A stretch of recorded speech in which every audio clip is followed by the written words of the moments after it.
Okay, all right. Thank you, everyone, for joining me, well, tonight or this morning, in most of your cases, I think.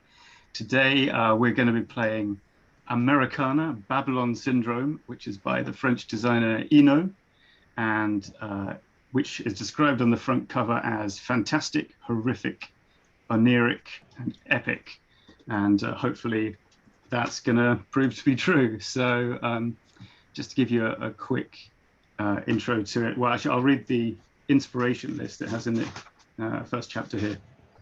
So it mentions the films Angel Heart, Donnie Darko, Jacob's Ladder, TV shows like Carnivale and Millennium, slightly dating himself here, I think.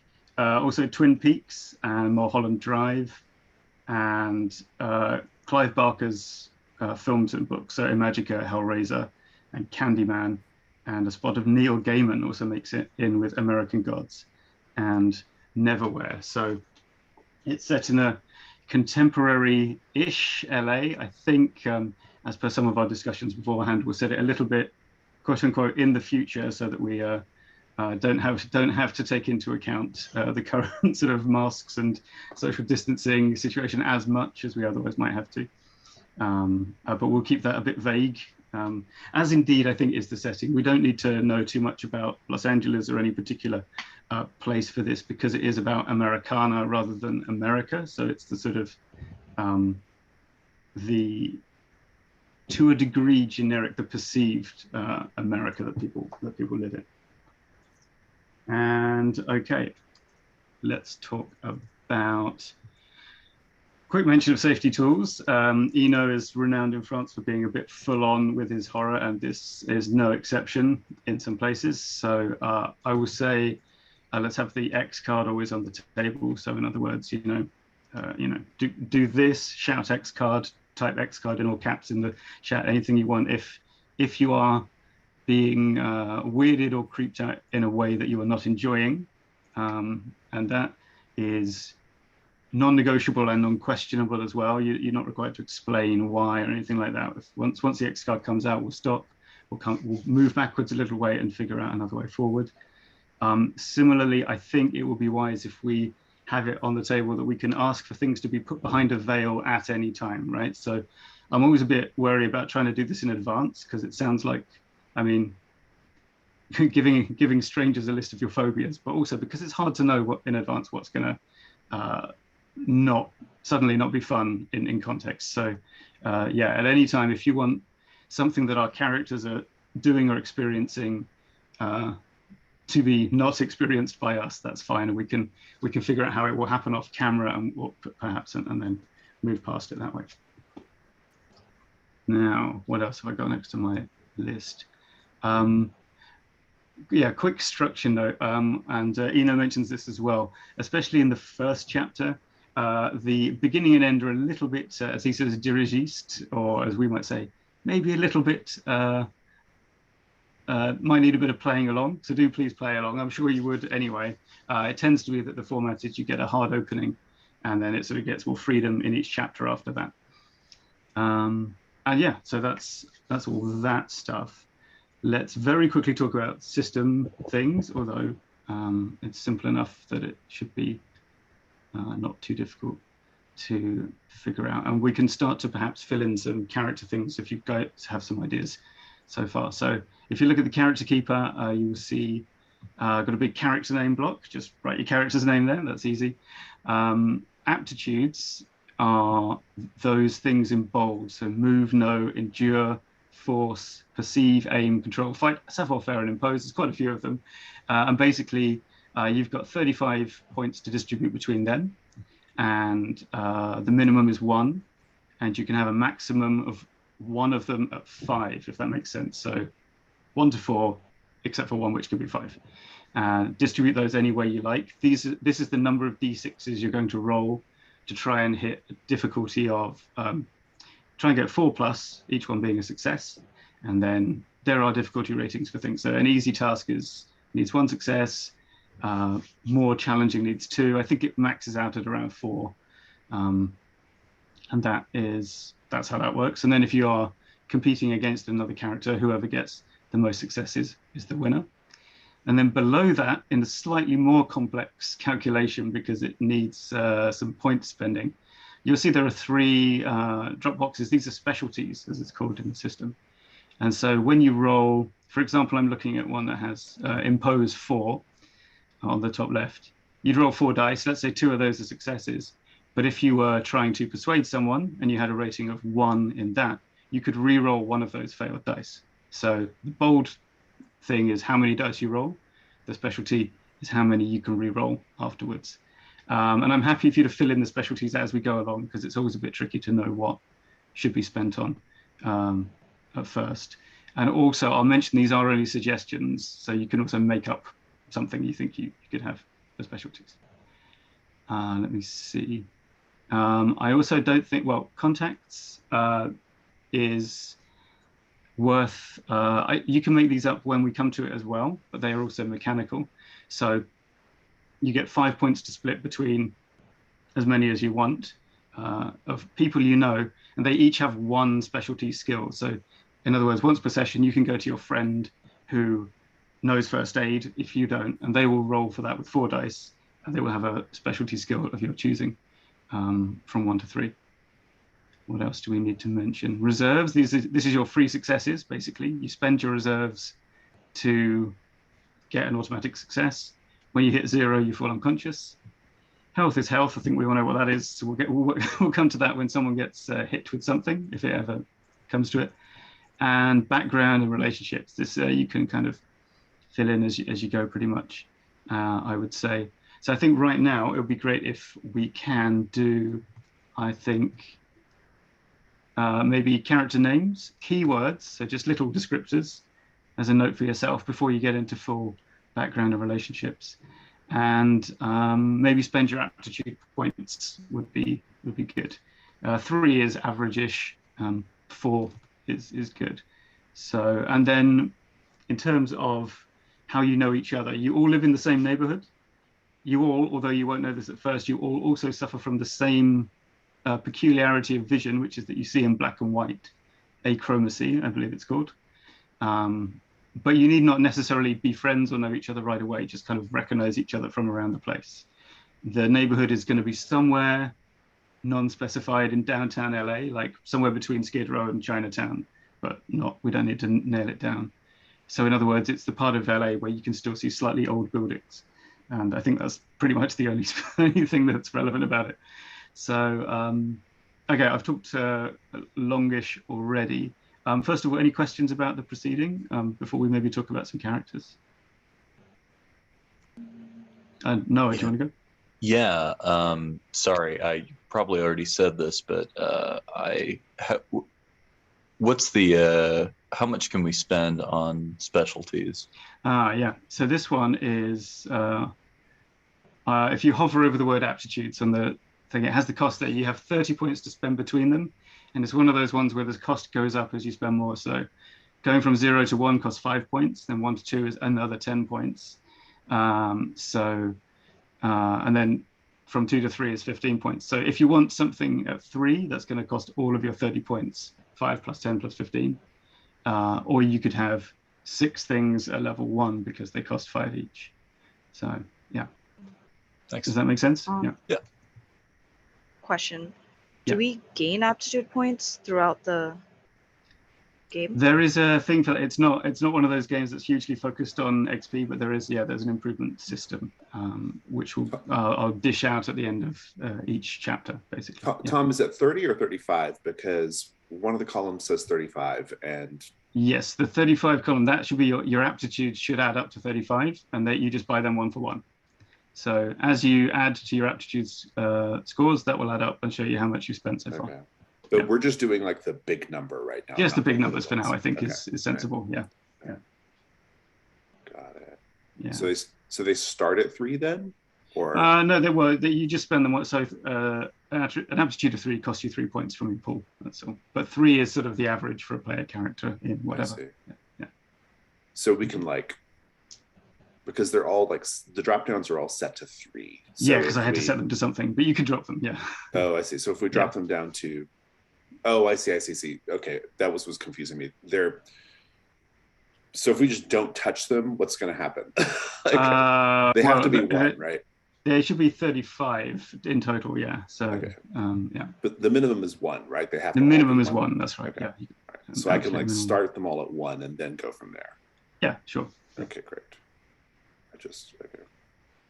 This is fun. I can see all the little cells highlighting on the character keeper as people update. Nice. Okay, so I set all my things to 1, and now it says I have 10. Yeah, that makes sense. Yeah, that's right. Okay. So. Got it. Okay. So I'm with it now. And these characters, you can tell us what like they're just people who live in the same neighborhood. That's their only connection. Yeah, so and they have this strange vision. Exactly. So you can come up with basically anyone you want. In fact, I think someone's already got a name, Mads, which suggests maybe a character idea has happened. Mads, can you tell us a bit about your PC?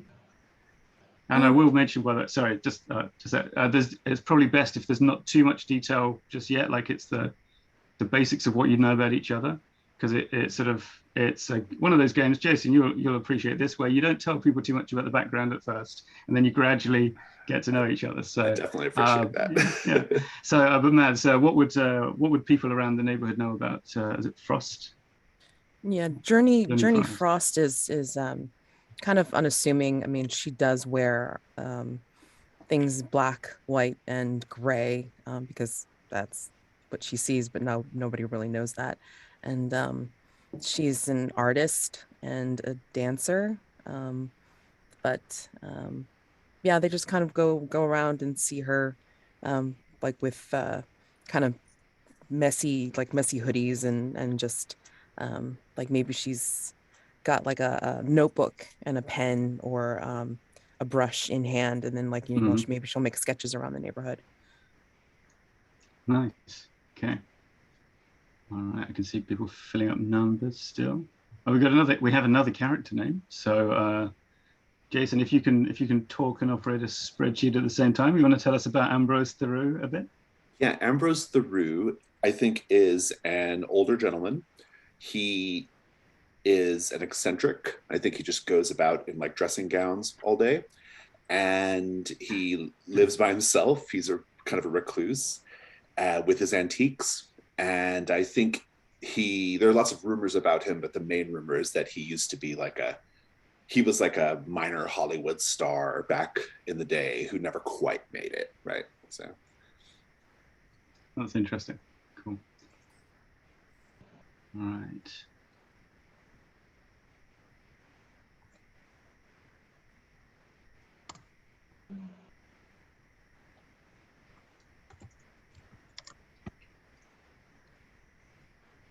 Let's see. Both.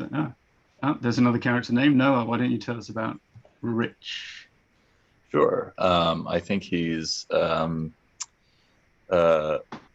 employee for a nondescript, innocuous department of the city government. And I'm basing him just a little bit on the narrator from Notes from the Underground, but not so much that he's unpleasant to be around. I think he's thinks of himself as a bit of an outsider, although he's actually very well integrated into things. And I think he's trying to maintain a cool distance from people and proceedings. Let's see. Okay. All right. And that would just leave us with one more PC to meet. No pressure. I know that thinking of the name is often the worst part, so... I know, I had a list of names beforehand to draw from. Yeah, that's actually a really good idea. A friend of mine introduced me to this. I remember I once just said, how do you come up with these great character names all the time? It's like you've got a list. And she said, no, I have a list. And that's it. So I started doing that as well. So it's a good plan. All right. Oh, Arabella Anders. I do like an alliterative name. Yes, so tell us about Arabella. I always play alliterative characters. She's a pâtissière, and a keyword I'd use to describe her would be lively. Kind of from her kind of leaning into the meaning of her name, which has to do with something lion. And things people would know about her. She started off with a small cafe, and it's been running steady. Yeah, Nothing nice. big, but it's there. Okay, thank you.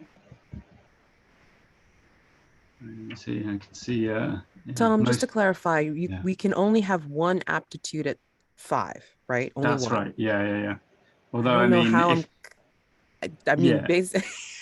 if that makes it hard to add up, I think it's perhaps not the most important rule in the Okay. whole game. Well, So, yeah, no, I mean, yeah, just trying to figure out like what to assign the last point to.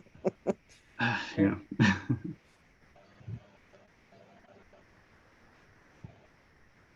That's true.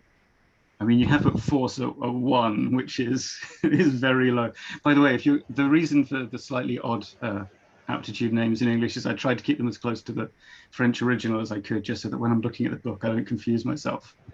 Which is also why I have I've on the leftmost character sheet.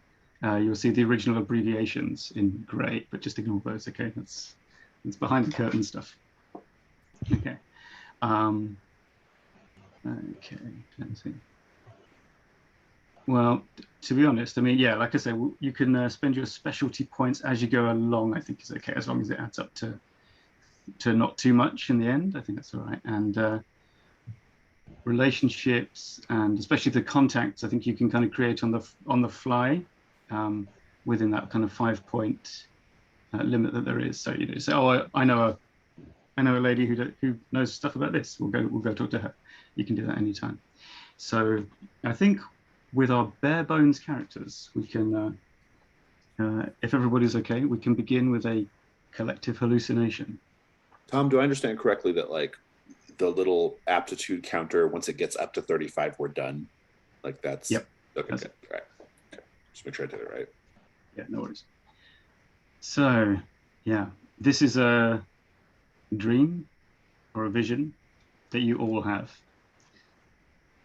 You are on a patch of waste ground somewhere, perhaps an abandoned lot, I guess is the term. The sun is weak and scrubby plants kind of cover all the ground, the concrete around here. Silhouettes are moving in the periphery of your field of vision, but it's like there's a fog around you, so it's impossible to identify what they are. You realize that you are in your neighborhood. You know, you recognize the shapes of the buildings in the mist, and you find yourself in front of an abandoned house, one that you don't recollect necessarily, but maybe you've seen it in the area. The walls are dark and stained. There are numerous deep cracks all through the walls, and the whole thing looks just damp and malodorous. It all gives the impression of having been abandoned for a long time. Now, the doorway and the windows are all covered with wooden planks that have gone, kind of mushy and soft over the years. But there are enough gaps between those planks that you can peer through to the inside of this building.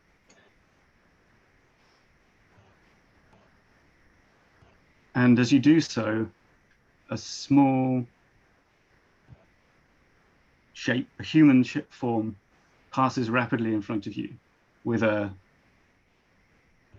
sudden cry of fear or excitement. It's hard to tell. And then just for a moment, as they run past you, you see they make eye contact with you. And it's then that you wake up from this strange dream.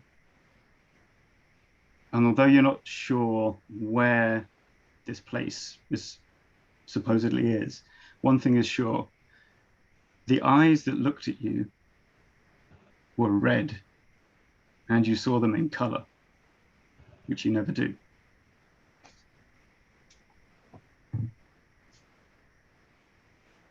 So let's cut to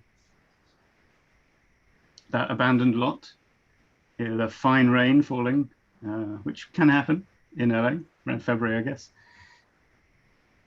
And you've put this together. Curiosity has driven you individually to come here. Who arrives first? Who's the most get up and go out of these characters? I don't think it's Ambrose. No, I don't think it is. I feel like Journey would want to, I mean, knowing, like, going around and then kind of sketching different things around the area. I mean, I think she would immediately want to, like, I don't remember seeing this before. Let me go see if I can find it and then sketch it, or at least like have the sketch from the dream and then be able to see if I can get to this place. Sure. And also you have your sketches to it, so you can look at sketches of buildings around the place and think, oh, that's the one I saw over there, that's the one I saw over there. So it doesn't take you too long to find this out. And when you get there, you see, kind of lounging around near the edge of this waste ground rather, leaning on a fence, there is a girl about maybe 12, 13 years old. Actually, I have Jason, would you mind turning on screen sharing? I've got a picture of her. Yes, I don't want to do that. Hold on. Okay, I think you have to hover over the share screen button. It'll give you an option. She's East Asian in appearance, and she is wearing what you recognize is going to be a red hoodie, although you're seeing black and white again. So, but you get good at telling what color things are, kind of. And she is wearing mismatched sneakers. And when you approach, she kind of goes, "Hey." Hey. She says, I have to give something to you, but we got to wait for the others. You were waiting for me or us? Yeah. And next to arrive is, well, let's say Rich Kleitman. So Rich, let's learn about your look. So at your approach, when Journey turns around to see who it is, well, what does she see? What's the first impression? Not good. I think he's sort of disheveled. He has a rumpled suit that he wears to his job, and a wrinkled tie, and a beard that has grown of laziness, not out of fashion. Yeah. Not a good look. Fair enough. And actually, we already heard a bit about Journey's style, so I'm guessing the black and white and grey ensemble is still par for the course. All right, what about, I haven't memorized any names yet. Wait, let's see. Arabella. When Arabella arrives, what's the first impression there? Hair pulled completely back, so it's not, in the way. Neat clothing, but not a lot of embellishments. Just plain and simple. Which I think makes Ambrose the last to show up. How's he looking this morning, I suppose it would be? Yeah. Ambrose doesn't get out often, but when he does, he takes the time to really dress up, even in the rain. In fact, a gray, rainy day is all the more reason to dress up, because then you stand out brilliantly, even though we can't see colors. And so I think he shows up first of all with his he's got his large black umbrella and all that. But the way he's dressed it's almost like he stepped out of a he's stepped out of the silver screen, right? Like it's like a beautifully tailored suit, like a strong red tie, a dashing like kind of hat. He looks like almost like a noir character when he sort of steps up. But he's older. He's like, got gray hair, and even though he is older, you can see the sort of like beauty that caused him to have a minor career back in the day kind of shining through still. So. Journey automatically like pulls out a blank page in her notebook and starts to try to sketch him as he's approaching. Nice. All right. Well, once you're all there, this girl takes out an envelope that she has and says, okay. She just holds it out, waiting to see who's going to take it. Who's going to take it first? Are we all the same distance from her? Like, have we all pretty much. She's just kind of gathered? hanging. I mean, yeah, sort of arrived, and you can tell that she's like, when each of you is kind of going, so what's up? She's, yeah, we've got to wait for the next person. So now you're all here. She gives you this envelope. I'll walk up and take it if no one else will. You go ahead, Arabella. I don't mind. You can take it. Yeah, I think she'd be slightly more proactive about it, but she would still look around to see if anyone else was going for it. Fair enough. Yeah, I'm just curious to see who's the bravest player character, basically. I imagine if Arabella is a pastry chef, Arabella is, oh, by the way, Arabella is she, her? I imagine she's probably like used to being in charge, right? Like she's used to being like straight to the point, right? That's a serious business. So yeah, professionalism. I'll defer. Yeah, fair enough. And it's inside the envelope is a photograph, an old yellowed photograph, and it shows, well, hang on, I seem to have lost my file that showed what it was, but please bear with me just one moment. What's that? Oh, here we go. Okay. It looks like a school photograph from like a really long time ago. Showing a bunch of boys in old-fashioned uniforms. And on the back of it, there we go, I've written the words, St. Martin Orphanage, 1912. And then this girl goes, okay, so I'll be going now. And she makes as if to leave. Wait, before the conversational aspect, what does the envelope itself look like? Just a normal blank envelope, or? Yeah, it's just something to keep the elements off of the photo. Before she goes, I'll say, my dear, no one loves a mystery more than I do, and yet I feel like you are being perhaps a bit too obtuse and mysterious. Do you care to explain who you are? She tells you her name is Leela. She just lives in the neighborhood. She was told to give you this photo that four people would come. And she says, and then, I don't know, I guess you're going to go into the haunted house?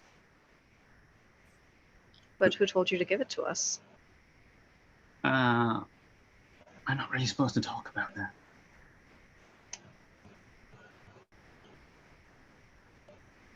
It's just us here. Is it?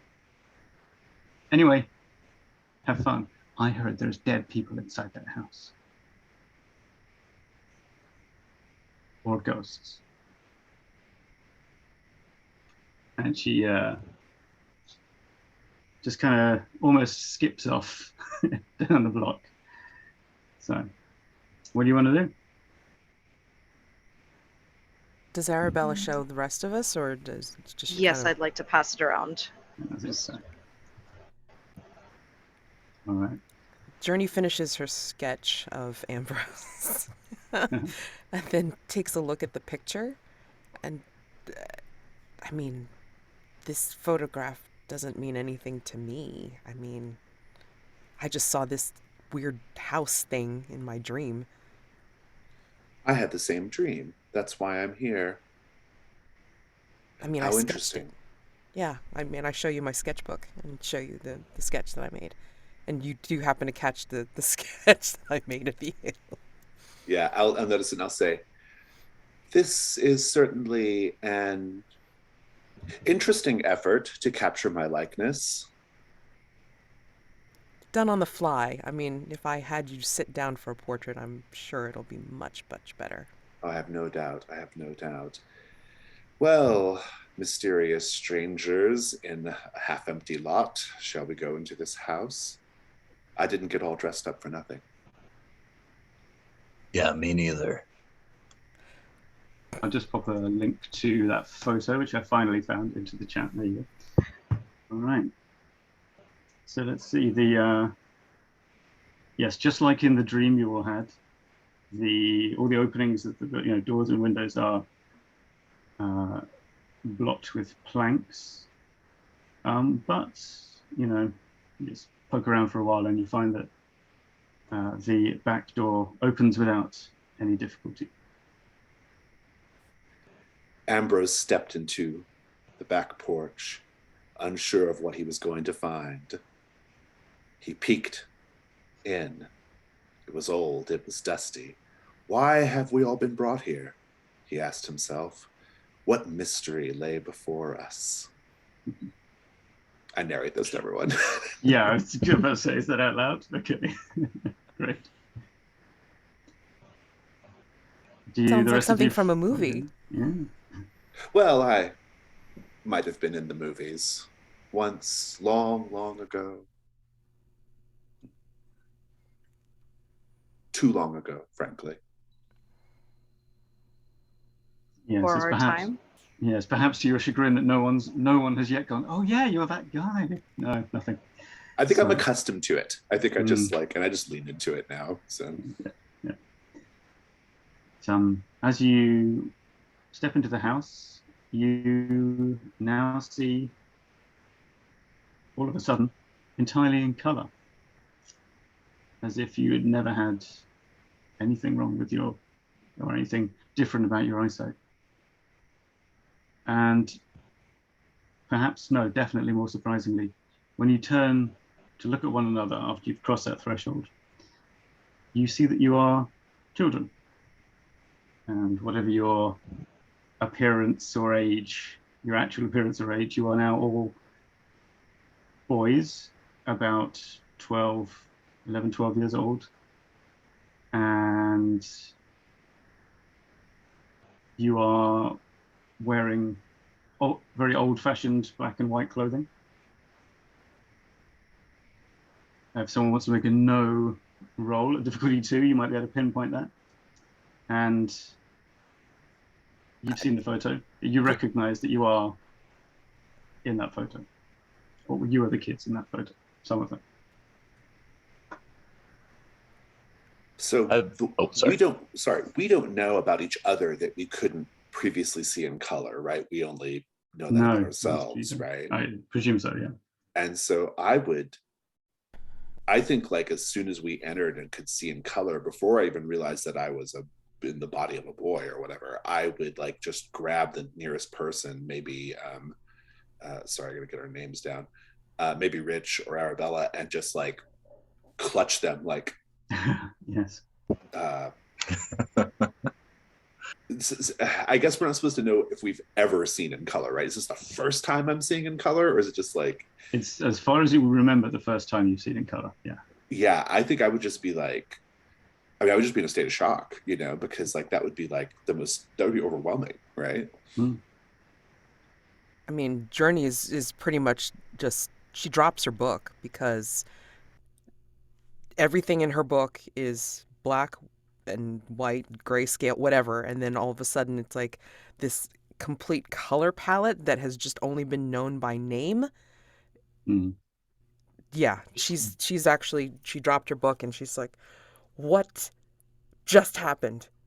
And then she realizes that she's looking at herself and realizing that she's not her, and looking at everybody else and realizing they're not them. I have to say, out of character, it is very impressive that Arabella has managed to make a career out of being a pastry chef, not being able to ever see color. Yeah, No, I love Lean it. into it. Yeah, I love it. It's great. How does she come up with these combinations? Yes. Black Forest cake takes on a new meaning. Yeah, I mean, I suppose, I wonder, would you sort of start talking about seeing in color? I don't know if that's your first go-to. I think the more amazing, well, yeah, there's at least two unusual and amazing things happening. So perhaps that would come out later on. But yeah, I mean, it's perhaps for the best that the interior of this house is not exactly a riot of color as well. So otherwise this really would be overwhelming. But actually, it's pretty gloomy and horrible in here. But these are still shades of dark green and brown that you've never seen before. It's been left to abandon. Or there are lots of cobwebs around the wallpaper, such as it is all kind of drooped off. And there are, sorry. Oh, no, go ahead.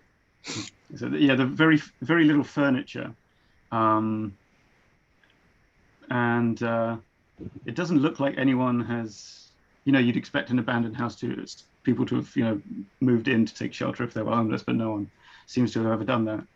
And perhaps one reason is that if you look at the floor of the main room, it's wooden, so what up to here, just flooring, planking. And on the floor here has been drawn a large symbol, a pentagram with Kabbalistic looking signs on it, if for those of you who recognize these things. And around the circle, around the outside of it, is written tetragrammaton. It seems to have been carved into the wood and then filled with color. Oh, well, I guess paint probably, yeah. Sorry, go on, Jess. I'll step up to the circle and say, well, setting aside the fact that we all appear to be prepubescent boys, this drawing on the ground and indeed the environment reminds me quite a lot of some parties I attended in the 60s. Into Aleister Crowley very much? Say that again, I missed it, Matt. Into Aleister Crowley very much? Oh, Aleister. I have so many stories to share. He was a monster, but an incredibly invigorating monster. You met the man? Well, not directly, It was, he was called forth by a woman with particular talents. Mm-hmm. Was this a seance?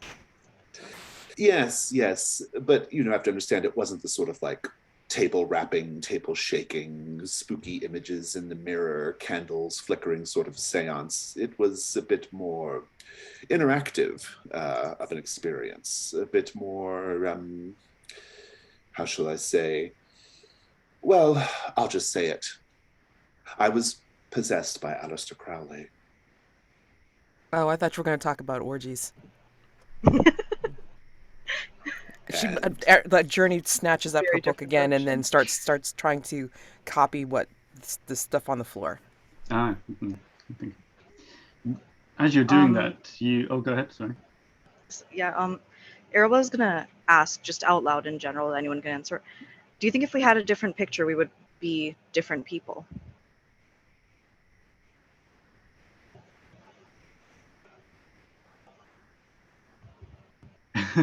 And while everyone's pondering that question, you start to hear some strange noises coming from upstairs. There is at first quiet and then getting more intense. It sort of sounds like as if a person was trying to shout or cry for help while they had a gag on or something, like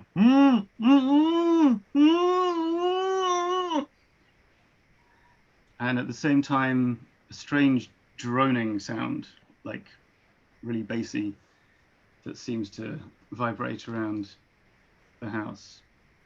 What do you do? Ambrose's companions rush to see who was in trouble.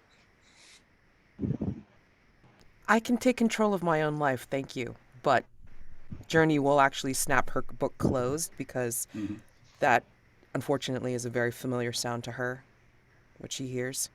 So she, the boy, whatever, starts to run in that direction upstairs. Yeah. Like finds the stairs. Upstairs, Arabella would also follow her post haste. Yeah, you can tell as soon as you get up to the top of the stairs, you can hear that the sounds are coming from up in the attic. There's a trap door, and you can see that, like it's coming from up there. There's a step ladder lying not far away. If you wanna climb up and go see what's happening. I am not particularly fond of the horror genre, but I do know that one generally should not open trapdoors leading up to attics. It's usually a bad idea. And yet there's possibly a helpless soul trapped there.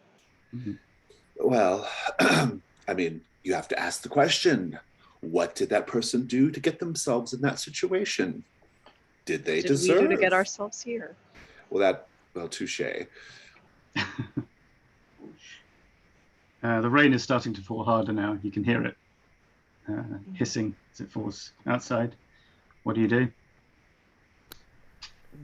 Well, okay, so for our transformation into the 12-year-old boys, we're not wearing our stuff. We're wearing whatever they're wearing. You wear whatever they're reach wearing. the attic. Yeah. Well, right, There's but a I ladder. mean, Okay. Yeah, they're like in an old school uniform or something. Yeah. basically, like, Journey starts patting himself, whatever, down, and then trying to figure out what happened to her knife. Do I find it? No, I don't think you do. You were holding your notepad in your hands when you came in, right? But the rest. I mean, like, I had the sketchbook and my pen, but I mean, like, the knife was in her jacket pocket. Shit. I mean, it's not inconceivable. You would also, that a small child of this vintage would also have a knife. So perhaps you've, I think you'd, maybe not like a pocket knife. Is that the sort of thing you think of? Yeah. So I look at it and go, shit, this can't do shit with this. Yeah. I would like to say that it would probably be some kind of like Daniel Boone replica knife thing that you ordered from a magazine, right? If I was in my regular body, I would go like this to it. That's, the noises are continuing. The droning continues to get louder. Someone help me drag this ladder over, and she's gonna go and, well, hopefully someone follows her to help. But yeah, Journey's gonna like help you pull the thing over to the attic trapdoor. Yeah, that's no real problem. Questions: who's going to climb the ladder and open the trapdoor? Do you want to rock paper scissors for it? Sure. I nominate Rich. What? Hey, listen. What? Listen. That's all well and good, but they seem pretty enthusiastic about this. So they do, don't they? This is like a grand adventure for them.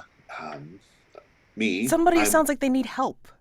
I'm taken back to my school days back in 19 and well, I'm feeling a little put out by the entire situation. This is all just a bit much for a Tuesday afternoon. What day is it? It's Thursday. Right, I was close. A few letters off. Journey shoves her sketchbook into your hands, Ambrose, and says, "Fine, look at some pretty pictures while we take care of some stuff." I'm thumbing through it. Your work is very, very well. There's just some really interesting choices you've made. There's some naked portraiture there of people, some models. Very interesting choices.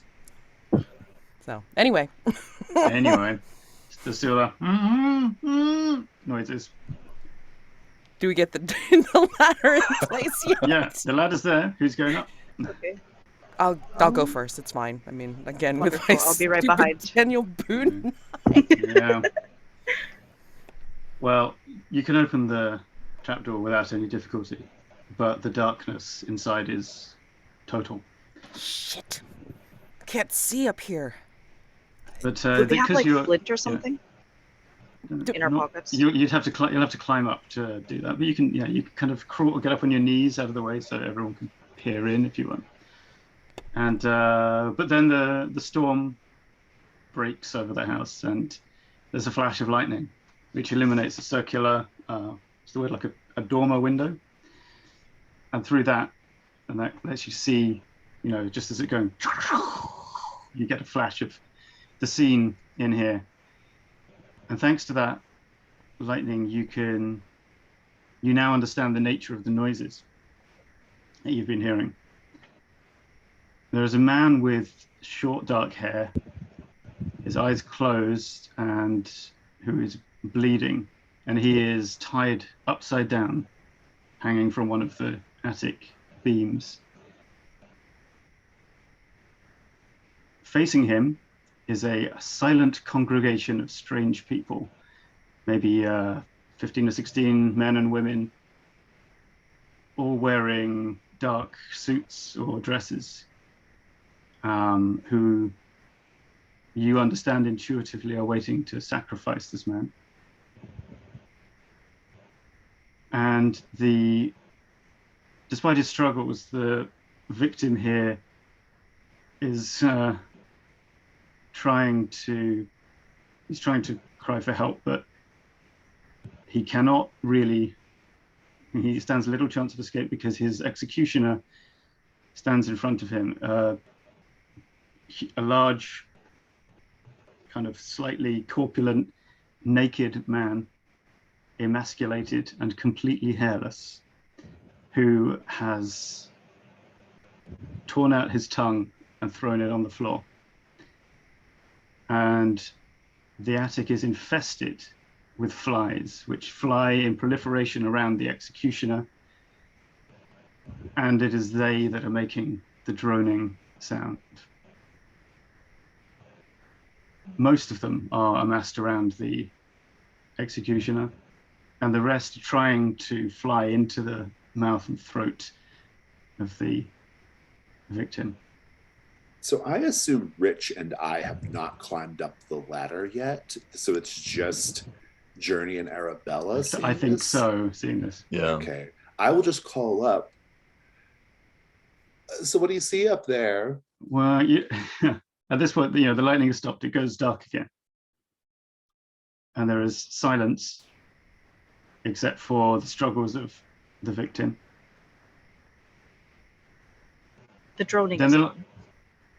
Sorry? The droning is gone. The droning is gone. The lightning flashes again, and now you see that all of the congregation have turned and are looking directly at you. It goes dark again. Journey climbed down the ladder.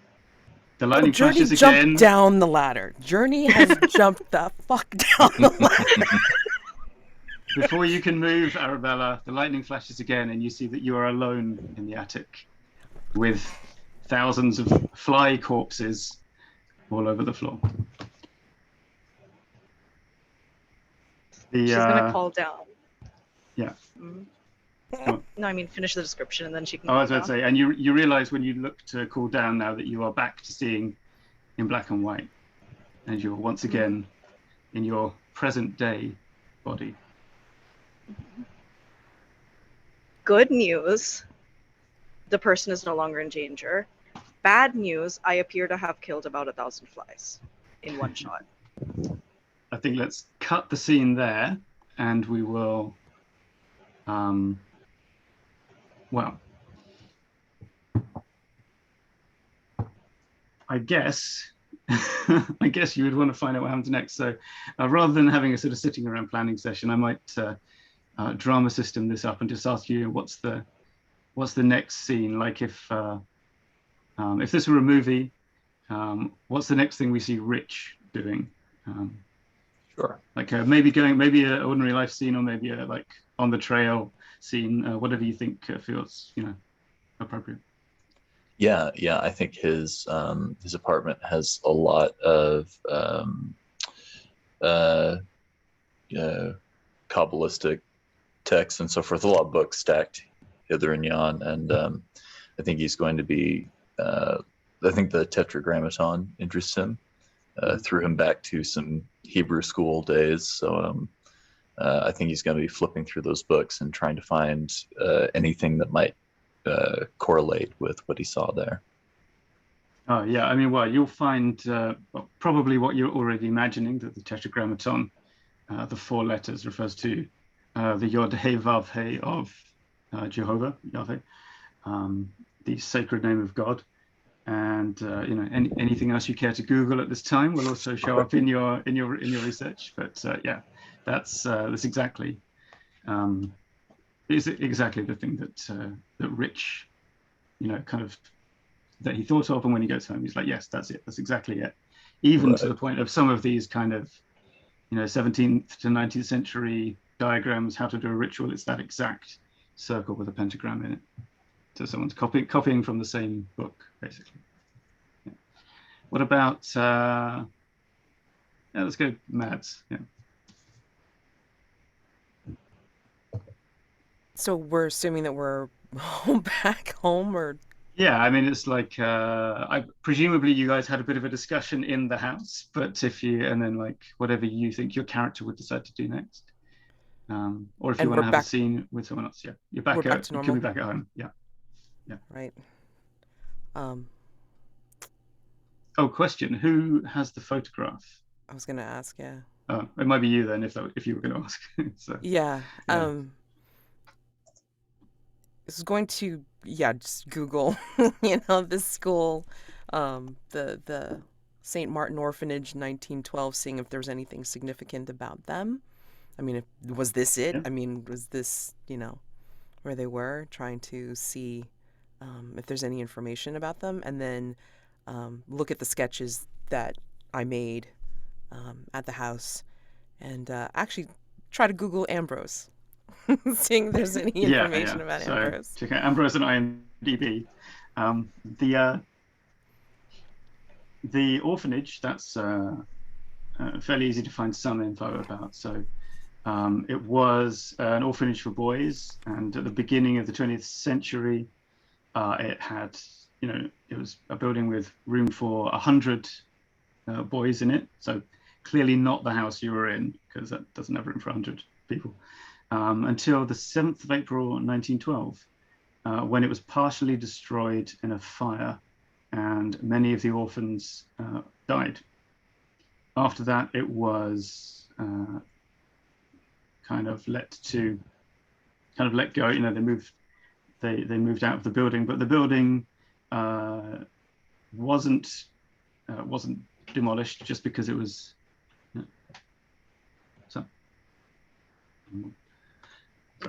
It wasn't demolished because the cost of doing so was too much. And let's see, yeah, the what remains of it can still be found on the outskirts of town, or rather the outskirts of what was town then. So probably still pretty solidly within the city limits today, but some way to the east of your neighborhood. Sorry, just a second. Sorry.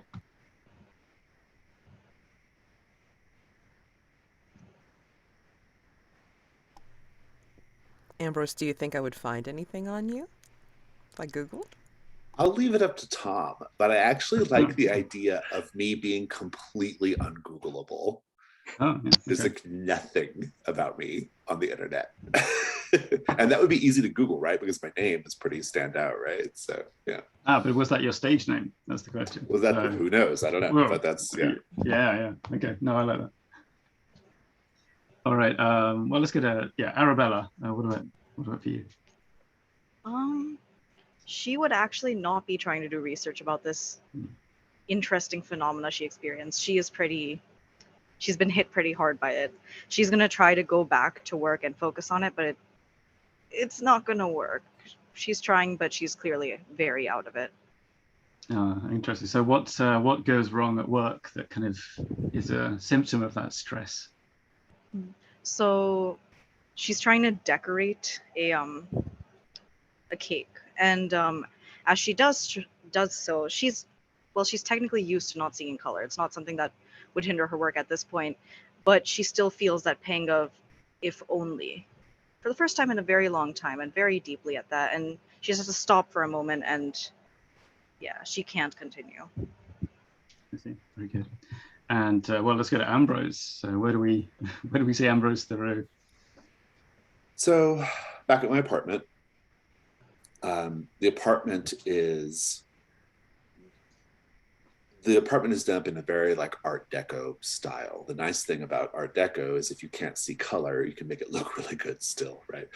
And so it's lots of sweeping angles and things like that, right? And the record player is playing my favorite Patsy Cline album. And I am dressed in a beautiful burgundy dressing gown and soft slippers. And I think we all exchanged personal contact information before presumably, we left.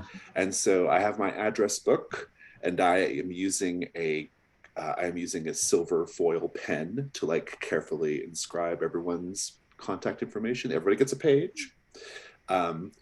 Next to Journey, question mark, I put, because I can't quite remember everyone's name. I put interesting artwork. And next to Arabella, I put brave. And next to Rich, I put coward. and then I make a phone call. I still have a landline phone. I would make a phone call to, I think, maybe just someone who we never see, somebody who helps me with things, who knows things, in sort of noirish fashion, a mysterious man on the other end. I see. Is this going to be one of your contacts on the I think sheet, so. I guess? Yeah. Okay. I call him Mr. X because I've never asked his actual name. I see. And do we get to hear the contents of that phone call, or you want to keep that mysterious for now? If you want to role play it, we can, but I'll leave it up to you, since you would be playing Mr. X, presumably.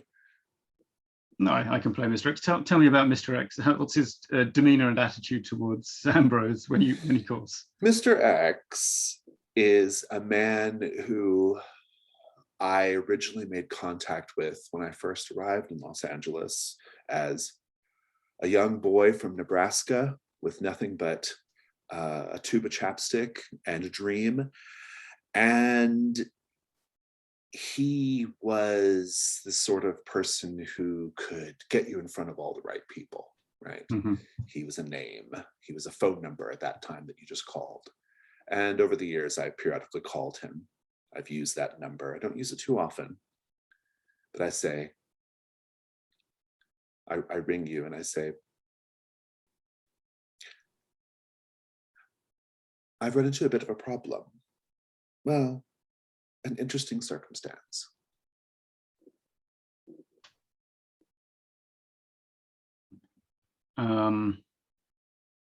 Keep talking. There's a house, and I say the address. Abandoned. What can you tell me about it?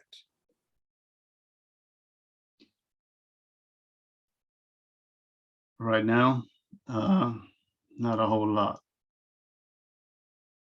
You hear stories. They say that a sect of killers used to do rituals in there. You know, Hollywood stuff. Let me look into it. I'll put you in touch with someone who'll know where to go. Yeah. Splendid. Thank you, dear. You're a lamb.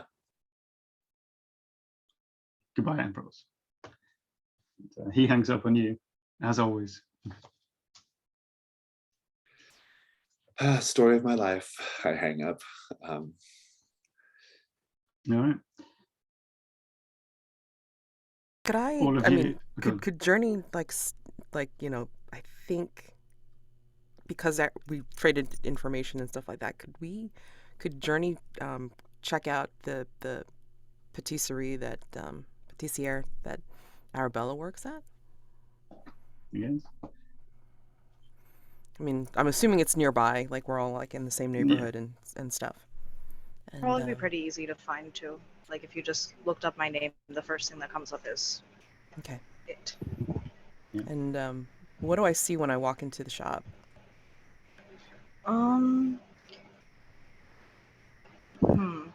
Well,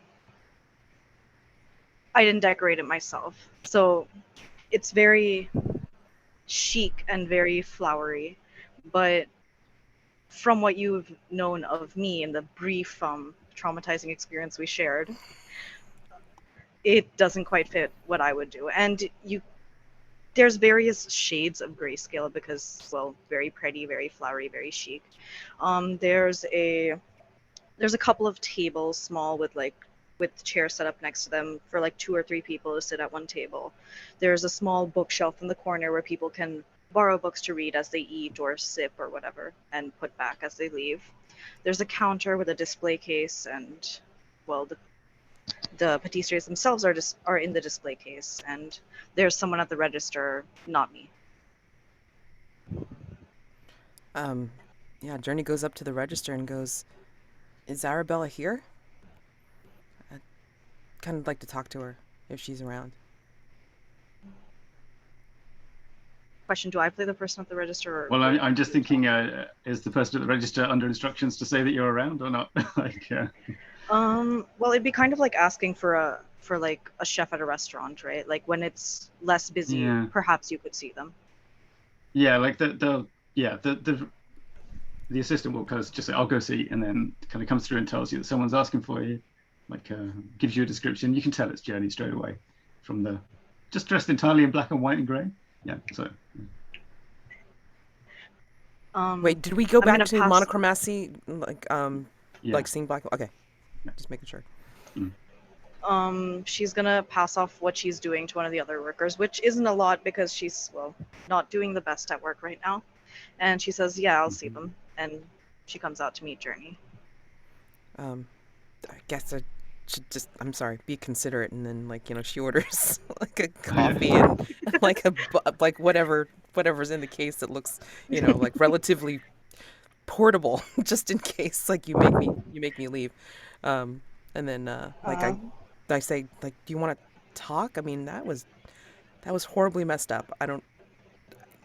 It was something. And keep the food on the house. I think after all that we shared, we can afford a few favors between us. You sure? I mean, all I can offer is either a great picture of you or anyway, yeah. So she leads you to one of the tables, and so we can sit down and talk inside. There's not a lot of people, so it should be, well, fairly private conversation. So I was trying to figure out what was going on. I mean, like this orphanage, that's not it. This picture. I mean, she's actually using it as a bookmark in her sketchbook now. Yeah, this place isn't. It's somewhere, like in town, but that place where we were at, that ain't it. So you think it's connected somehow, but we don't know how. We became those boys. What the fuck? I mean, and I saw. Color? I mean, I guess it was color because I mean, you got all these palette names and red and crimson and verdigris and green. I'm like, I think we saw some of that. I'm sorry. I saw some of that. I mean, you probably see color and shit like that all the time. Sorry. No, actually, I don't see in color either. I thought it was just a weird quirk. But yeah, I saw in color too for the second time. It was in that dream, right? Yeah.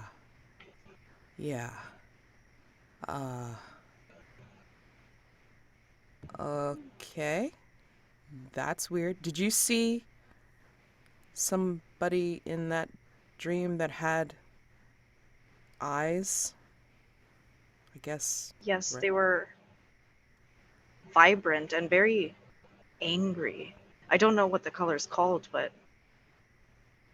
intense. It was intense. Yeah. Um, I mean, I guess the four of us were supposed to be there for some weird ass reason, but God help us help us figuring that out. you think we should try to talk to Rich and Ambrose and see if they have any idea what the fuck's going on? I mean, we're in the same boat. If anyone has any idea, it's going to be, well, one of them, because you and I have pretty much gone bust. I don't know, Ambrose. I can't find anything on Ambrose. That's fucking weird. I mean, you usually can find something on anyone, and I can't find anything on this guy. Maybe he gave us a fake name. I mean, with that's all true. the other quirks he has, I wouldn't put it past him. Yeah, that's true. I mean, he's it's like stage name out the wingus. I remember being in a archive of pictures from some of the old movies, and like some of their real names were wild. Oh my god! Can you imagine if he had something basic like John Smith? Oh my god! I mean, he'd have to rename himself then. Oh sure, absolutely. No, we could try. He's a character.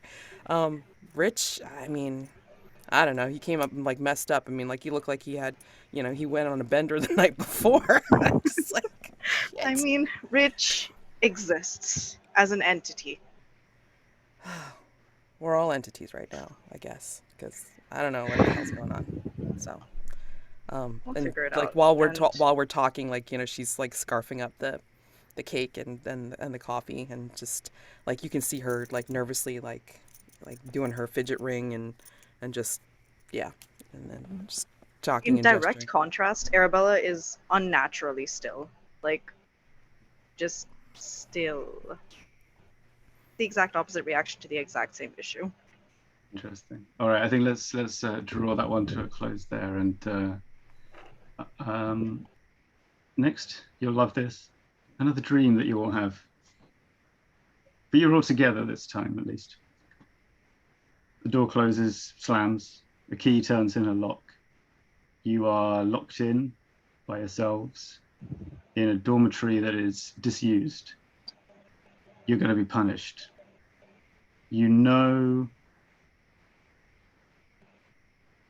the reason that you've been put into this room by yourselves, but you can't, in the dream, you can't elucidate it.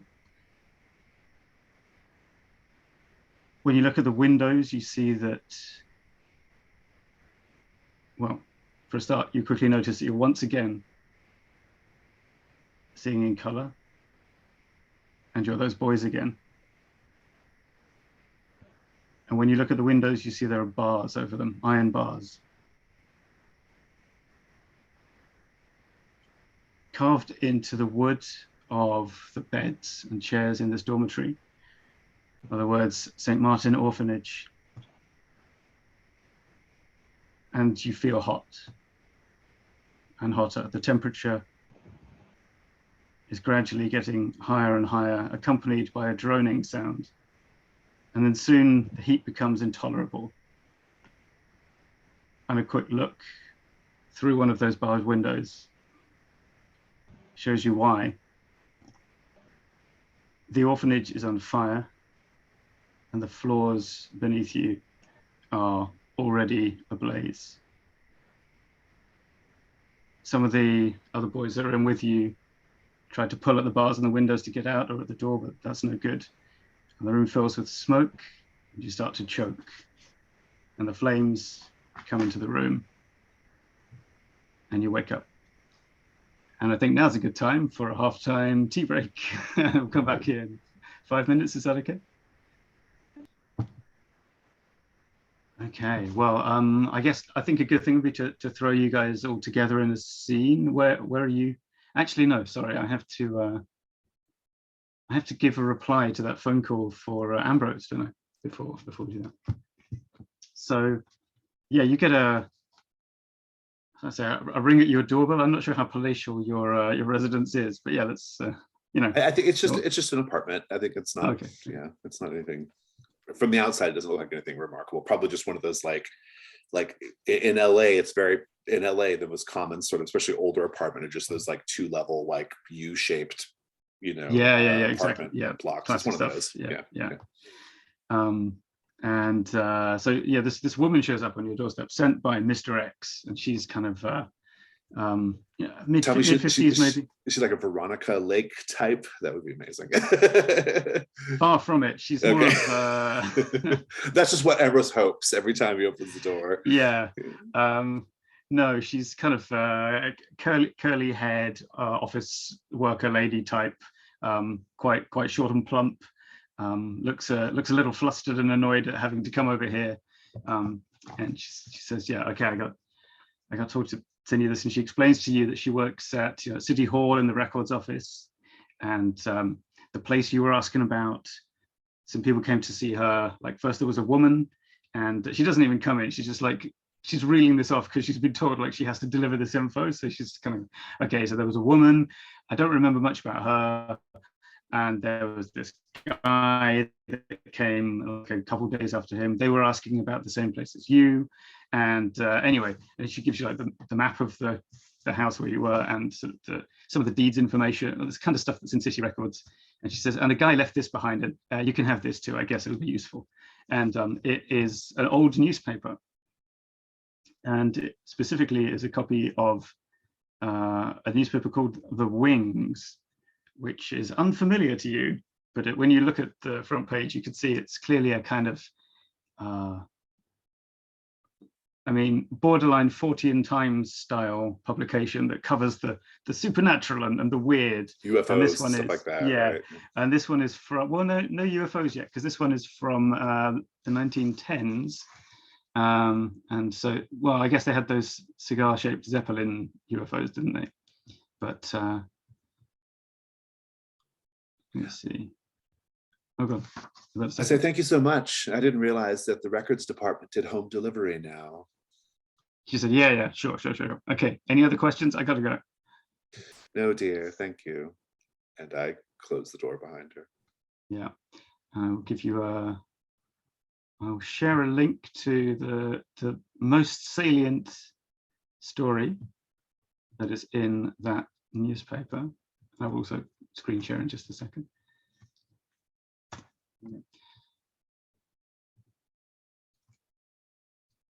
Because when you look at it, sorry, I've just momentarily forgotten how to share screen in Zoom, despite doing it like twice a week at work. And you immediately have a flash of recollection, because the man in that photograph, you're pretty sure, is the red-eyed figure you saw in your dream at the abandoned house. And now I think we can cut to, I'm guessing everyone's meeting at the patisserie. Is that a good gang hangout for the party? Yeah. Sure. All right. So yeah, I mean, what do you want? Well, I guess you guys ought to discuss what you want to do next. So this is the latest breadcrumb of intrigue that has arrived. Well, let's just cut to the chase. Did you all have the same dream I had about an orphanage burning? Feeling the burning? Yes. Yes. I think so. You think so? What the fuck does it mean? It's not a very difficult question, Rich. Did you or did you not have the dream? I did. Fine, I did. So mysterious. Well, I have this, and I relay the information that I was given by the woman from the records department, and then I show the newspaper, and I say, "Does this man look familiar to any of you? Because he does to me." Yeah. Yeah. Something about the eyes, isn't it? Yeah. I think I scribbled on the corner of the house sketch, like kind of like the eyes, but obviously since I didn't have red and I didn't understand what red was at the time, it's like it just looks like a pair of eyes. But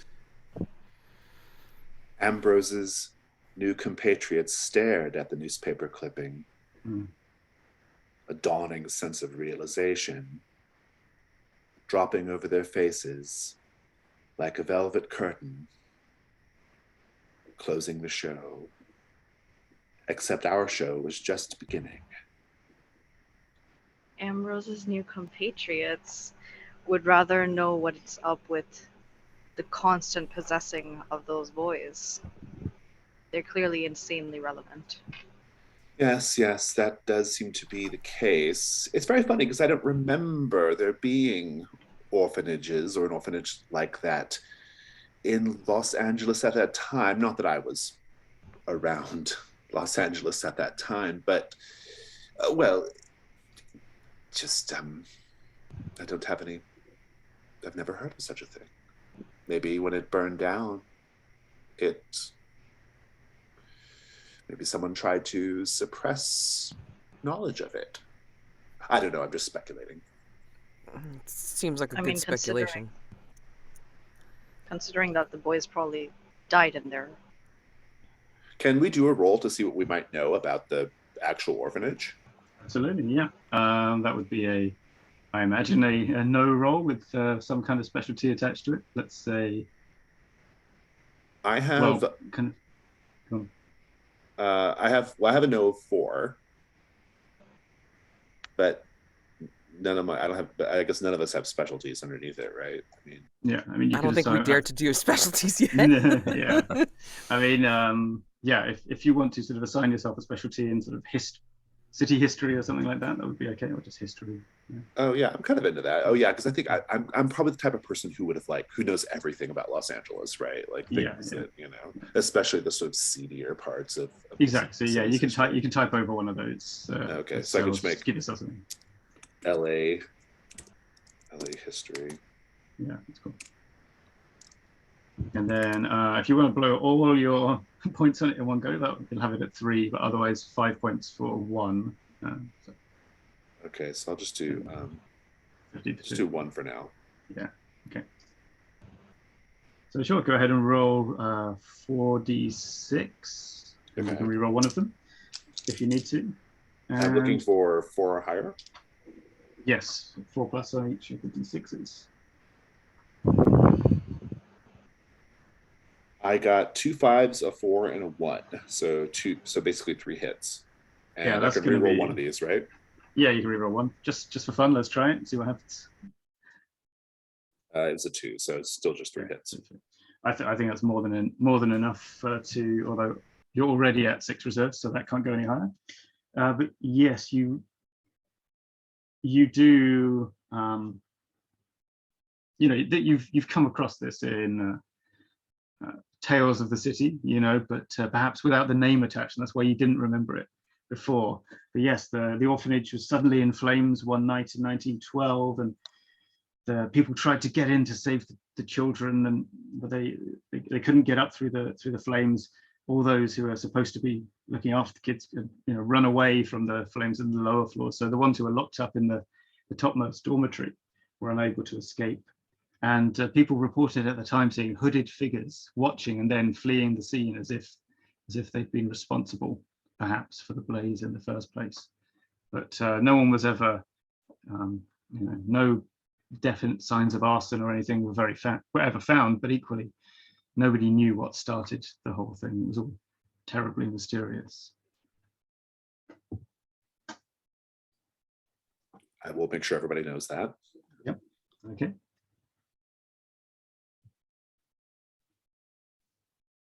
All right. But why us? I mean, it doesn't make any sense. Oh, Tom, are we back to only seeing in black and white now? Yes, I'm afraid to say you Okay. are. Yeah, Right. yeah. So yeah, I mean, I'm going to venture a guess that it has something to do with the fact that we can't see color. I happen to know from my interactions with people in the visual medias and also regular people that this is a very rare affliction. But is it the affliction that makes us special, or is it because we're chosen that we have the affliction? But it sort of leads to the same answer, I imagine, Arabella, regardless. The reasoning would be different. But very well, it's not something we can figure out just yet. The source would be the same, I think. Rich, what are your thoughts? I can't say I rightly know. The address intrigues me, though. I suppose we'll have to. I suppose we'll have to go down that way.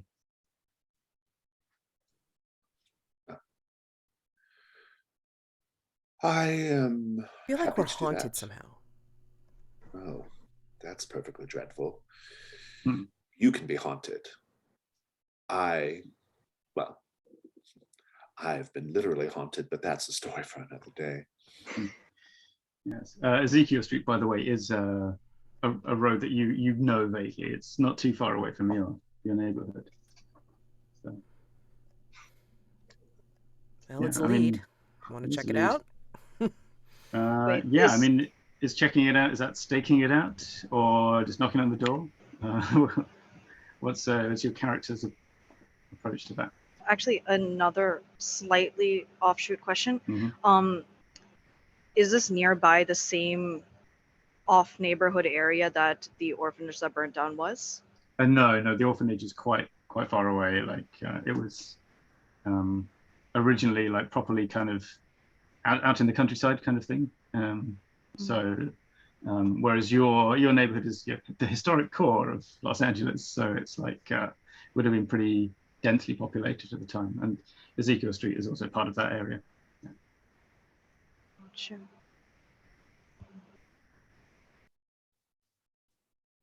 Well, I'm game to go. I mean, if anybody else wants to. I'm happy to tag along.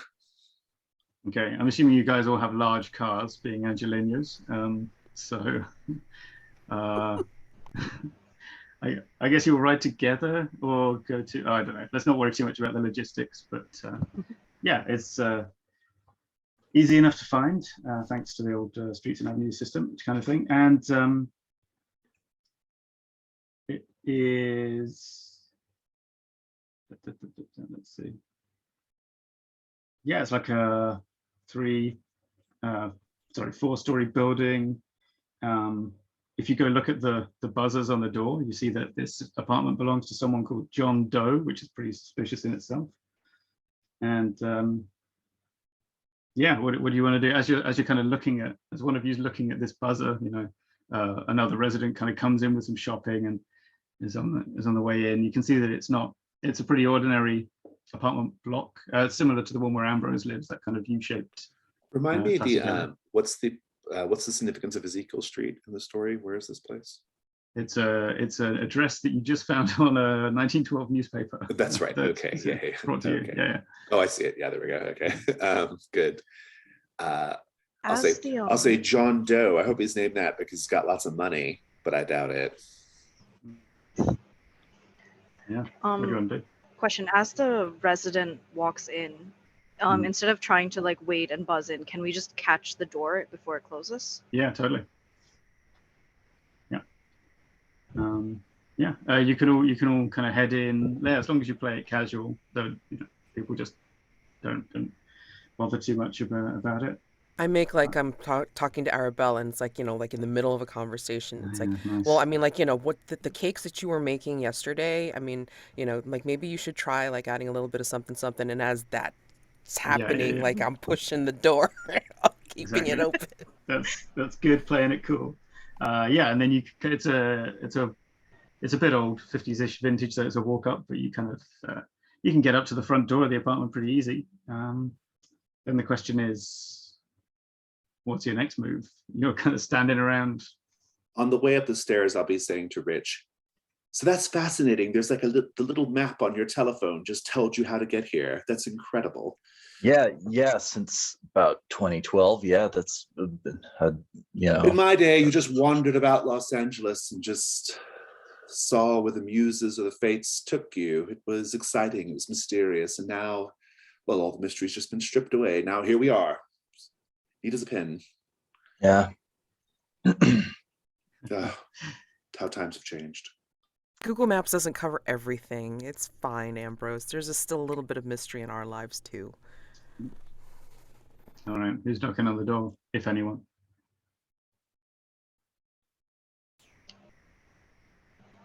Arabella's gonna knock at the door. Nice. And she's gonna gesture for like one person to stay with her and everyone else kind of duck out of sight. Okay. Basically, Journey like nudges Ambrose, saying, "You're the best dressed. You should like stand with her." Well, yes, that's transparent, but I suppose I shall, and I stand next to Arabella. So Journey will duck out, like, duck to the side with Rich, like maybe like go down the hall a little bit. Yeah, a little bit. Sure. I kind of pretend to take an intense interest in one of those side tables with a vase on it that are often in corridors. Yeah, you hear the usual, the classic shuffled footsteps as they're towards the door, and the door opens, and well, the man who answers the door opens the door does not feel surprised to see you. He is of entirely average height. He has brown hair and a kind of a moustache. He has a shock of white hair on the front here. His skin is incredibly pale, and you can see in color that his eyes have a reddish tinge to them. Just wasn't sharing the wrong tab. Here's a picture of him. He says, you made it. Come on in. I just have to ask before we continue. That little wisp of white hair, is that in the module, or did you like add that to a picture, Tom? No, these are the pictures from the module. Okay. Yeah. So did you bring the others? I look at Arabella. I'm not sure what to say. Okay, I'm not gonna follow him in, and if Ambrose tries, I'm gonna try to hold him back a little. And you were expecting us. Yeah. Come on. I'll just call to the others. Yeah. It's all right. You can come in. I think he's expecting us. The situation is getting weirder and weirder. First the kid, now this guy. Great. So I walk with Rich back down to the door. Yeah. I mean, the apartment you go into is like absolutely cluttered with books and papers and all this kind of thing. It smells like an old bookshop in here. The curtains are drawn. There's lots of lamps and candles around. And let's see what else. Yellowed photographs of the St. Martin orphanage. You see, let's see. He does have a laptop. It's not entirely vintage in here. It's sitting on the desk. But lots of notebooks. He clearly prefers to write by hand. And, he's gestures you towards a sofa to sit down on. And you see on the coffee table black and white photos of what looks like maybe the desert in like Arizona or something. And once you're all safely ushered in, he sits down, and once you see him in the lamplight properly, when he sits opposite you, you realize this is the man who was hanging upside down in the attic. I will look to Arabella and Journey and say, are the two of you okay? You look like you've seen a ghost. Yeah. Literally? And I know what that looks like. I see you made it out alive. regretfully, I did not. Well, at any rate, let me start from the beginning. My name is Garwin Cobain, and I'm delighted to meet you all again.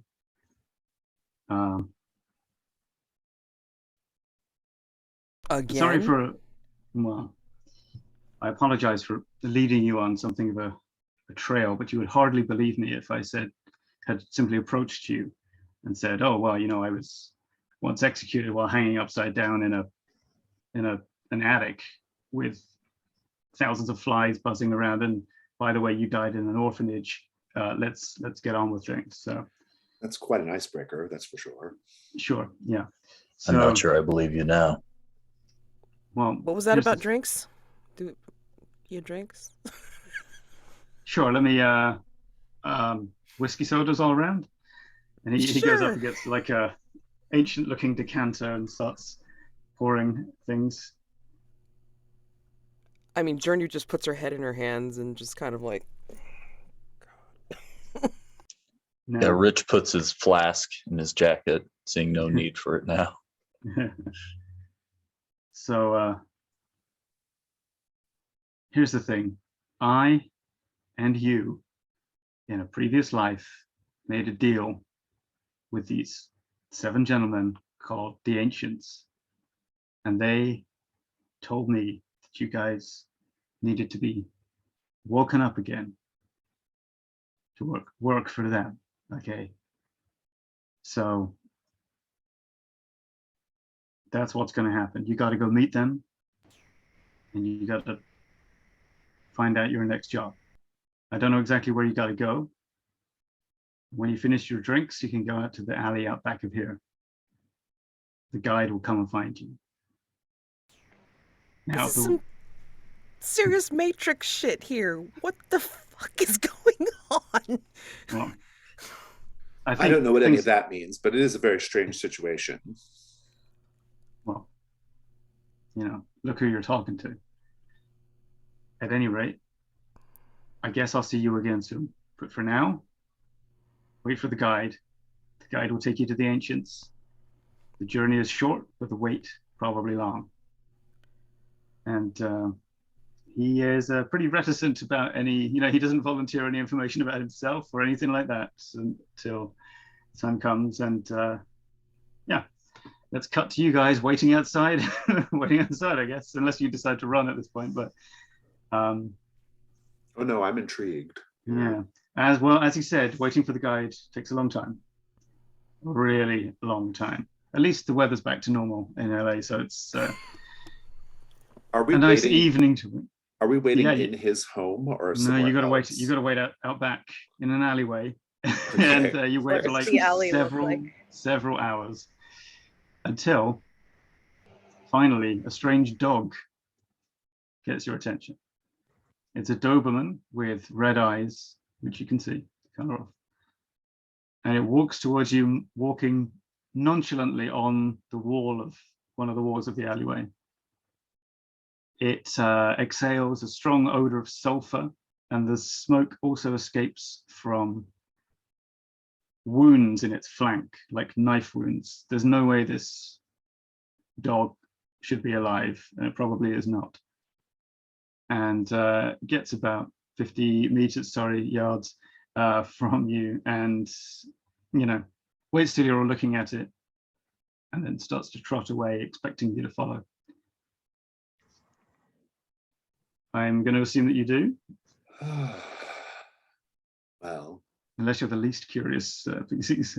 Did we experience the time as like multiple hours? Like we were just sitting there for hours? Well, I don't know what you do to pass the time, but yeah, pretty much. It was boring. I think I was reading a book, and I closed up my book and I say, well, I think this is our date. Mm-hmm. At some point while we're waiting, I think Rich is going to point at the clipping that we have and say, wings, Ezekiel. With 2, he covered his face. With 2, he covered his feet. Anyone? All right. I'm not very religious. Are we in like some kind of War of the Angels shit too now? I mean, I'm just pulling like from all these movies that I've watched. What the hell? Or they're like, I mean, if like we've seen the dog by now, I'm like, no. Yeah. It leads you underground, like through a doorway that goes into a tunnel. And this tunnel seems to go on forever. There are doors in the walls, but if you open them, just a brick wall behind, and the dog keeps trotting along, through sort of horrible brown liquids that smell bad, and from time to time there are neon lights as if they've been taken off the fronts of stores. There's like a illuminated 7-Eleven sign at one point that you go past. And after what feels like maybe a quarter of an hour walking, the dog sits in front of a door and doesn't move any further. The door does not look any different from any of the many others that you passed by, but you've arrived. And I'll make an assumption and say the door opens onto complete darkness. If you were to kind of feel around for a light switch, there's none. Can we use our phone flashlights first before we? Yeah, it doesn't. The range on those things is not great. But yeah, you can see the floor in front of you, and a voice comes out of the darkness. Yeah. Please close the door behind you. Oh, that's not ominous at all. Thanks. Sure.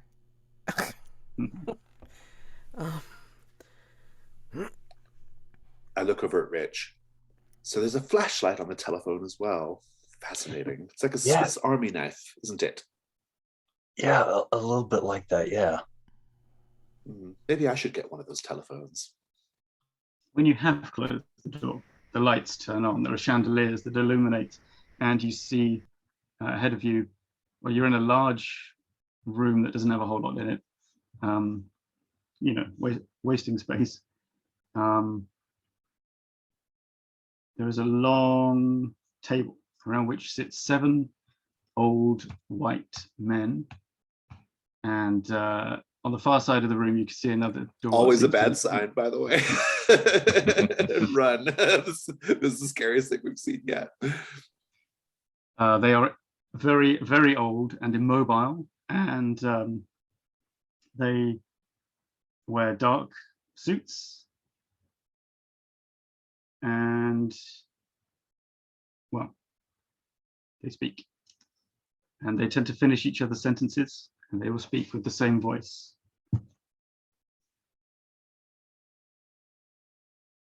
The table they sit at seems very tall, and they kind of loom over you.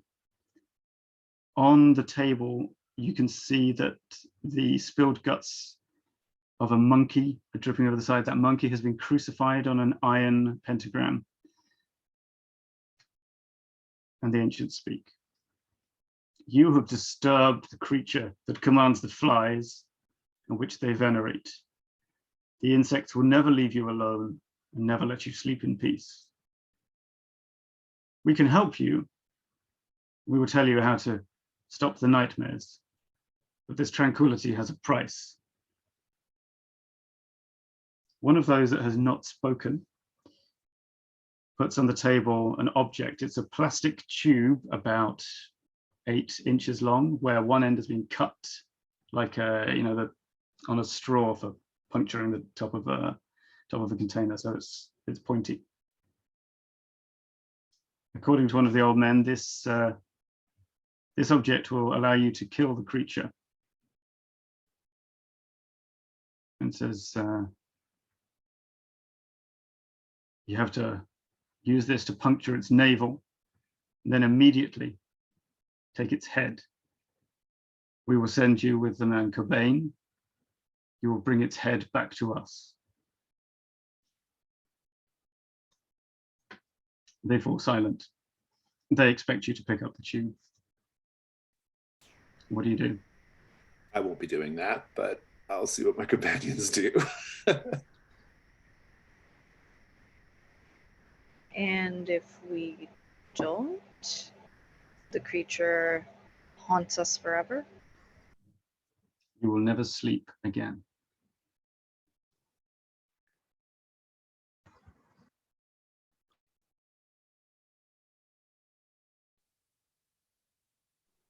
What do you do? I look to the other three and I say, I am a bit of a night owl, but I do need my beauty sleep. I think one of you should certainly take them up on this offer. Makes it sound like we're all supposed to be in on this, no matter who Oh, takes up the tube. I am in on it, to be sure. I just prefer not to do the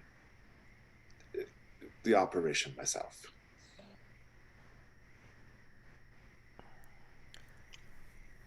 I think Rich will, in a flight of impulsiveness, grab it. Okay. There we are, Rich. Your true character shining forth. Yeah, you definitely cold sweat dripping down. You get the impression it's time to leave now, and at the door, the dog is waiting.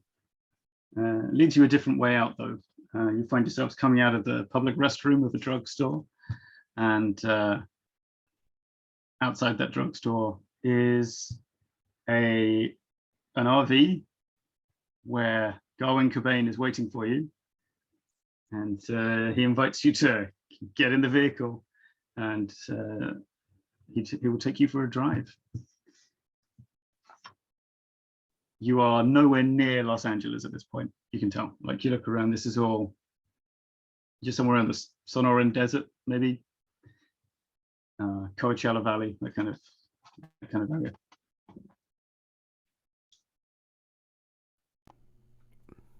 You know, yesterday I was just doing my drawings. Yeah.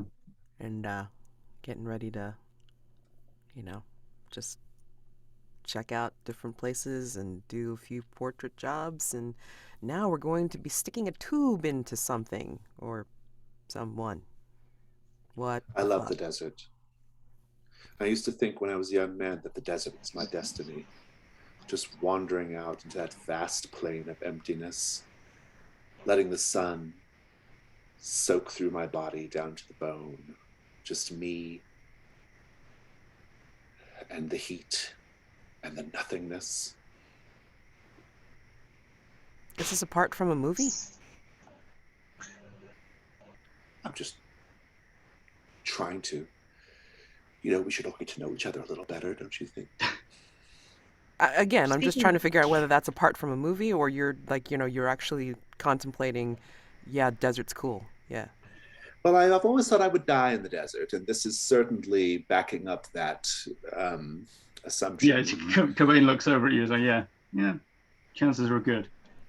Okay, he keeps driving while talking to you guys as well. He's like, listen,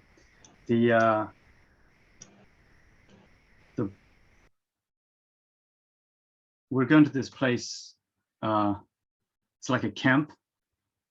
These people, they worship a being called Samael, and they have this kid that they're going to make into the body of their master. Okay, so that's your target. That's what you got to get.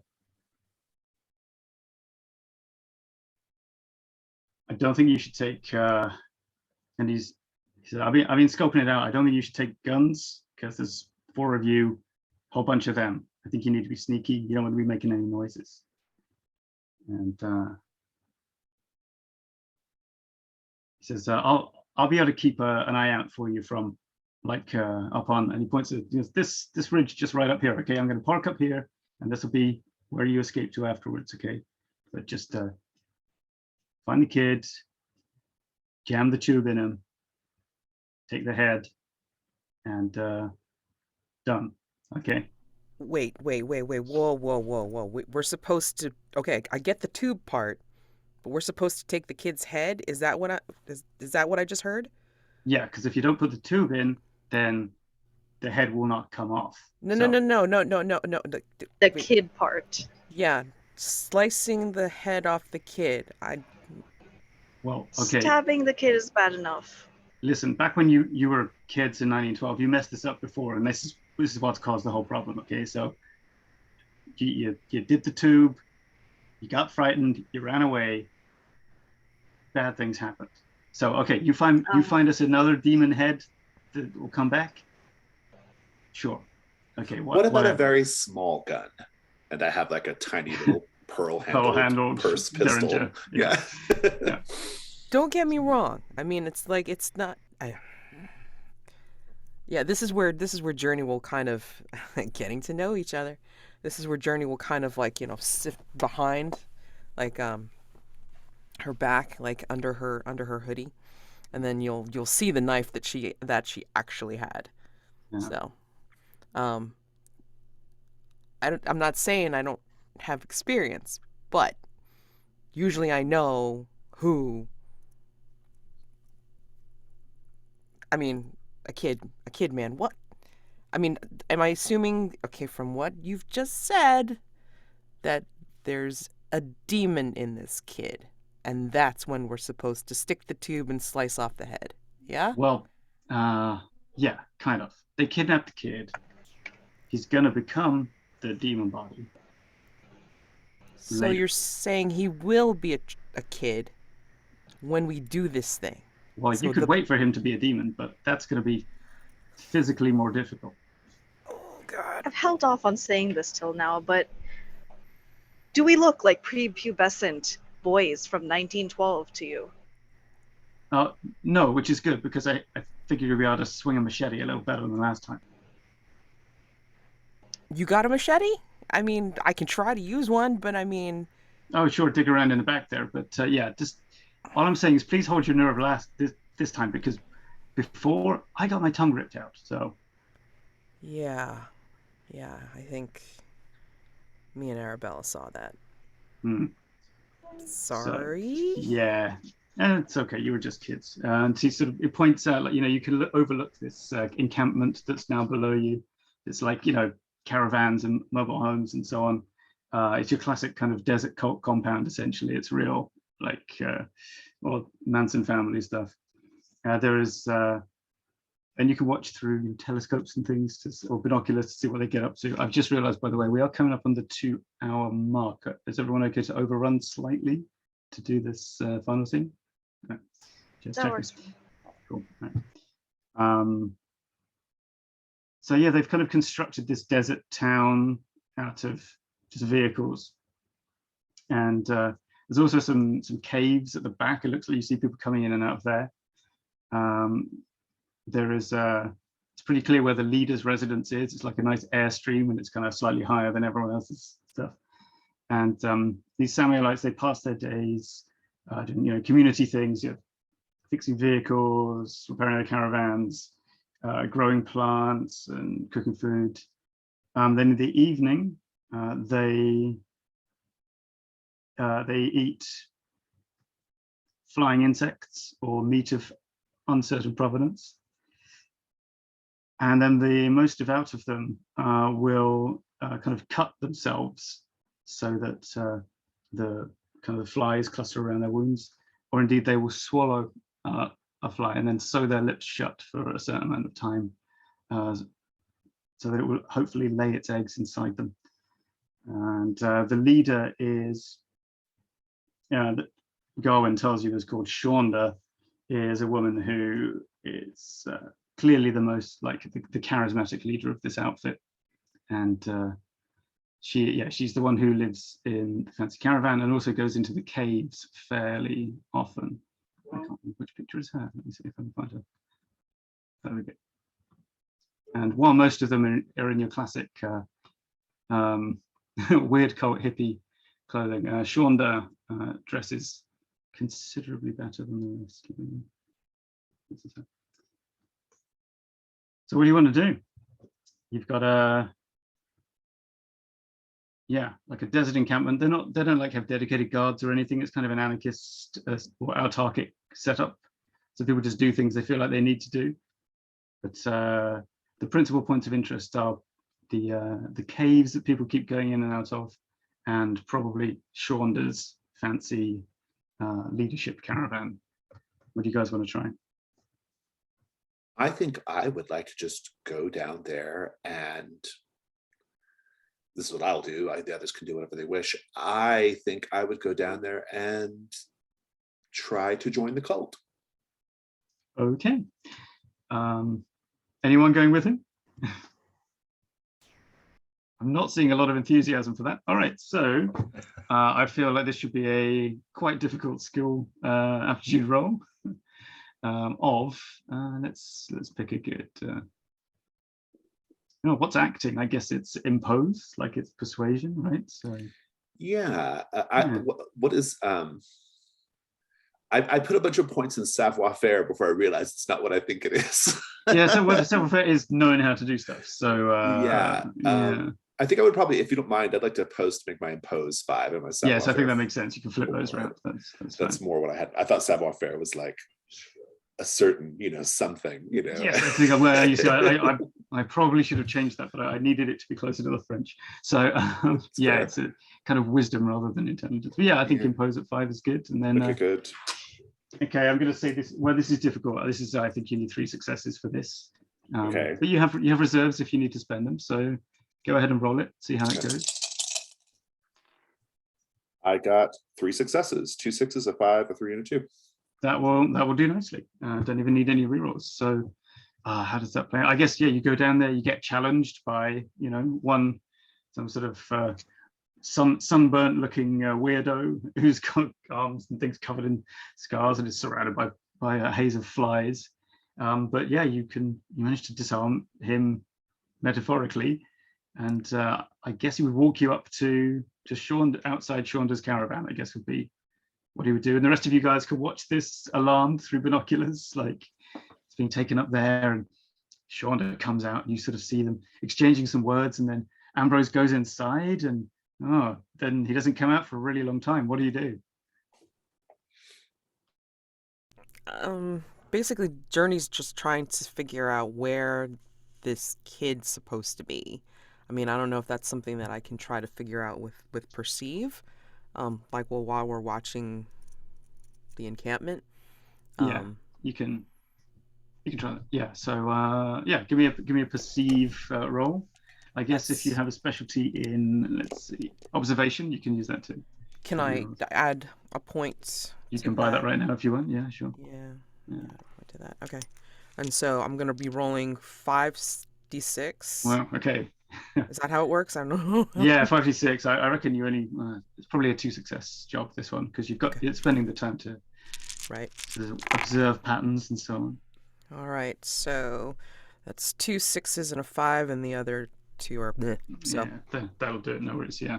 Yep. So you are. Yeah, you see, it's whatever's important.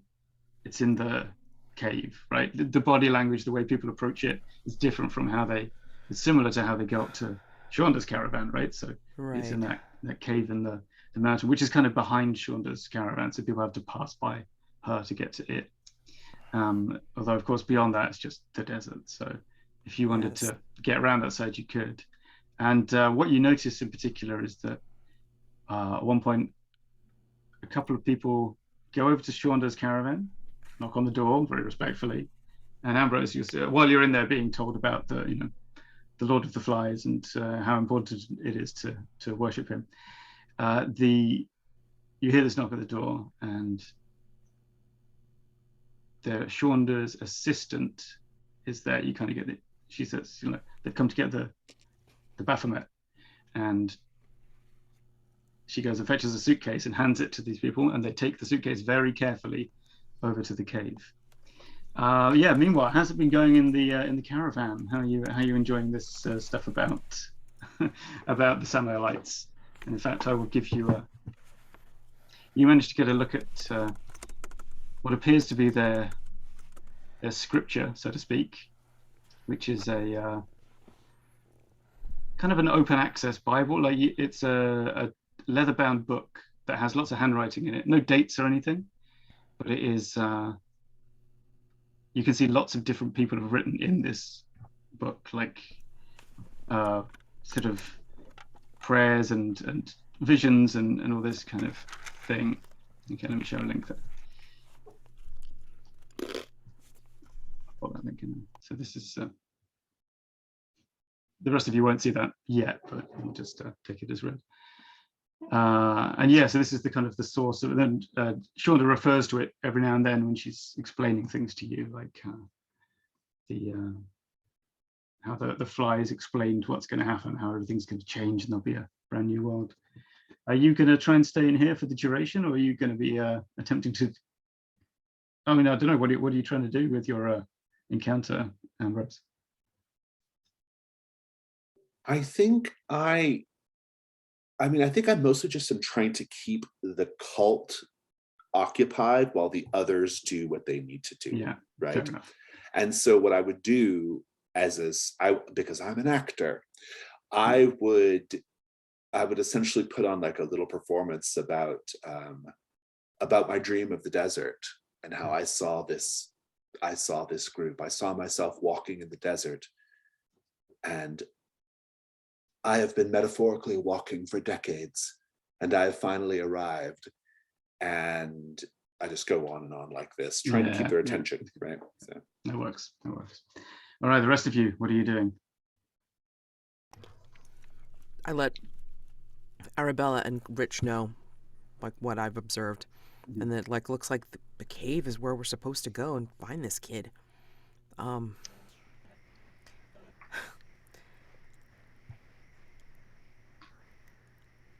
don't know about you two, but I have a little experience. I don't know how you want to be involved or how you should be involved in this. I mean, you think Cobain there will let you guys stay in the van and like me try to take care of this, I guess. I don't know. Well, Ambrose has clearly decided to be some kind of distraction, or he really wants to join the cult. But we can't send you there alone. There are so many of them. So many of them. I am not experienced. My experience comes from, well, how to disassemble an animal 101, 201. I don't think I'll be much use in a fight. Well, I mean, it's not about a fight. It's about sneaking in something to get to this place. Or this person that unfortunately will be a thing after whatever happens might happen again. I mean, I'm still trying to wrap my head around this, but I have enough of a experience, unfortunately, to know to compartmentalize. So I'll go in and do it. I don't. Rich, ideas? How do we plan of attack this? How do we get to the cave? I mean, I guess we can just try and use the momentum from the distraction to get to the really quick meta channel. Do we know where the cave is? Yeah, it's visible from where you are. So yeah, you can do like figure out, like, count how many people go in and how many come out until everyone you've seen go in is out, and you can wait till it's abandoned or empty, or as empty as it's going to get, and till it's dark and so on. Yeah, sounds good. Time to play with. Yeah. Are they wearing anything specific? Like, nah, it's pretty shabby kind of desert hippie wear. Like a mix of what's left after they abandoned their families and moved to a weird cult in the desert. So. Yeah. Does Cobain suffer from monochromacy as well? Just out of curiosity. Like, does he have any extra clothes in the back of his van? Oh yeah, he has clothes. Yeah, there's some clothes you can borrow. No, he doesn't have monochromacy. He does have. He suffers from a form of albinism, which makes him sensitive to light, but not monochromacy. Because I think we still stand out a little bit. So just kind of,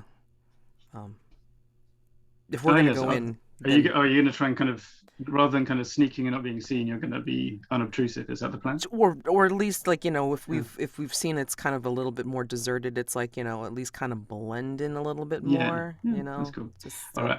Yeah, I think to Undercover go darkness. en masse, I will let one person, like whoever's best at sneaking around, basically do the role for the group. That's it, if that's okay with you. Do To I get have over there, stealth? which is it's I can't control. remember. Let's My see. control's 4. That's pretty good. Pretty good. Yeah, Journey's got 4. Rich has 4 as well. So Yeah. either of you could do it. Rich, you want to go ahead? Yeah. He's a skulker, you know. Okay. Yeah. Okay, and it's you got sort of like unobtrusive clothes. It's dark. I think this is a difficulty 2. Sounds good. So your odds are good, I think. Well. Yeah. Okay, 2 successes and 2 fails. Okay. That is that's good enough. You have some close calls. You know, a couple of people were like, "Hey, I don't recognize," but then you sort of managed to move away before the brain processes are long enough to follow you, and soon you're able to descend into this place, which is it's dark but it's lit. There are, let's see, it's cold down here and quiet, and much like the haunted house attic, the floor is covered in dead flies, and you can see there is a boy just in the center of this.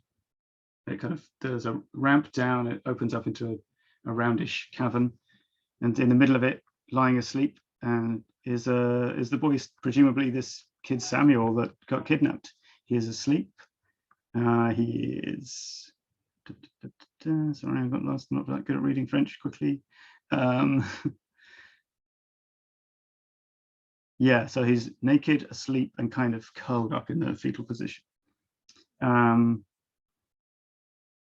then there is this sort of, he's in front of this platform where the suitcase that was taken out of the caravan is sitting open, and in front of the open suitcase is a head. Like, it looks dried out, almost mummified, but it's a human male head that resembles, in fact, the executioner that you saw in the attic. But its eyes are shut, and there is, however, a guard here, a beefy looking guy with a hook for one hand. Hasn't seen you yet. What do you do?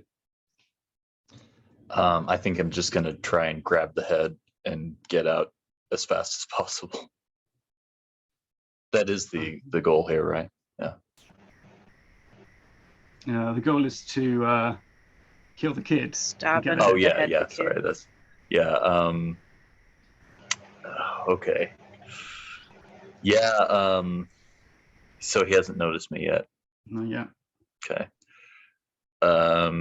Yeah. I think I'm going to take my pocket knife. And not sure how much detail I want to get into about this. Yeah, it's okay. But just straight for the, maximum blood loss. On the guard, I guess. Yeah. Yeah, Or, yeah. Okay. I feel like that's going to be a fight roll, I guess. Yeah. So yeah, go ahead. Which is weirdly high. Yeah, roll that. I'm going to roll for him. I'm going to roll his sort of his notice skill. So yeah. Okay, I got 1 success. Can you beat that? 2. Yes, you can. That's good. Right. Okay, damage on a knife is, let's see. Okay, roll 3d6 with 1 reroll, and tell me how much you get. All right. Okay, so 6, 4, and that is a 13. And there's how many successes? So 4 plus. Oh, how many successes? Okay, that's 2 successes. Okay. Did you re-roll one of them? Mm-hmm. Okay, just checking. Okay, so yeah, you get it. It's not immediately effective. He staggers forward. He's bleeding, but he's not like immediately out. He kind of could stop his neck like that. He turns around and swings at you with his hook. I'm going to ask you to roll your fight, please. Sure. And beat 1 success. He's not rolling very well. I got a success. Okay, I think the tie. Oh wait, I forgot to roll my fourth. Oh, never mind. Still one success. Okay. What are the other two of you doing? Are you leaping in to help, or what? While this is happening? We're gonna take that as a distraction, and I'm gonna get Arabella to help me. So if Go around. if you want to stab the tube, I will cut off the head of the kid. Whoa. Okay. I mean, he looks like just a kid. Like we could I just know. take the other head. I know. I'm looking right at you, Arabella. I know. But I need to sleep. So, I need you to do the tube thing. If Ambrose was here, he would tell you to channel your inner Anthony Perkins and get it done. The head on the platform opens its eyes and looks at you. Arabella, what do you do? So as Journey says, I need you to do this, and say, I still don't like it, but for you I will. Since, well, this feels to me like a control roll to make yourself do it, right? So, yeah, you can roll your control dice. So that's for Arabella. That is 3 with one reroll for self-control. So good. And flies start to issue from the mouth of the Baphomet head. How's your rolling, Arabella? I started out with a 4, a 3, and a 2. I rerolled the 2, and I got a 6. Excellent. That's 2 successes. Okay, yeah, you're good. You're able to get over there, and do you see the Baphomet's lips start to move, but no sound comes out of its mouth? The boy wakes up as you have to flip him over to get to his stomach, and just at the moment of by the way, veils are at the ready if anyone needs them. Just at the moment of plunging the tube down into him, he goes, "Are you here to save me?" But it's too late. You know, you're already in motion. Journey, what do you do? You're muted, sorry. As we're turning him over, and I'm just making sure that as we're turning him over, like she's able to get at his stomach, like I have control of his head, and I do a snap. Right. Okay. I am still going to need a control roll so that you get this done before old Rich over here gets overpowered by the hook guy. Although he's fading fast with all the blood loss. But let's see. 4, a 5, and a 6. Oh, that's 3 successes. Okay, so you get that done fast. Rich, I'd like you to give me one more fight roll to not get hooked before this guy collapses. Sounds good. Okay, 3 successes. Okay, Oh, sorry. No, do I get to reroll? He rolled 0. You don't need to reroll if you got successes. So yeah. Also, he got none. So yeah, you just kind of. I think maybe you don't even need to fight him. He's just so weak at this point. You just push him away. Yeah. And you look around. You're covered in blood, was fountaining off this hook-handed guy. Journey's holding a head, and Arabella's presumably just having a small breakdown while kneeling next to this body. But you haven't made that much noise. So yeah, you can kind of pick everything up, stick that head in the suitcase if you want to bring it with you. I don't know if you do. And we can actually cut to driving away in the RV with Cobain going, it'll be nice if they let us go back through the tunnel, but no, we got to drive all the way to LA. And it is indeed a long, long drive for you guys to think about everything that's just happened as you go. See, returning. So there's a little box quote here for Cobain, which is he's not going that fast, and he says, yeah, I always like to pay particular attention to the speed limit when I have a decapitated head in my vehicle. And glad you're following safety. Yeah, that's good. Yeah. And Journey's leaning back in the van with her sketchbook, like, over her eyes, just waiting to see if anybody asks her any questions. Right. We'll cut to you guys in front of the ancients again. One of them takes the head from you he puts his hand into the mouth, kind of feels around inside. So I should say this is of the Baphomet, not the boy, because this is the one that has the thing he's after. And he pulls out something that looks like a little grey egg. It's kind of squishy, like a hard-boiled egg without a shell. And he takes a tiny little knife and cuts a tiny bit off this egg. Puts it on the table, cuts it into 7 pieces, and each one of the ancients eats one piece. Then they speak to you. We have concluded a pact. We made the nightmares that ruined your nights go away.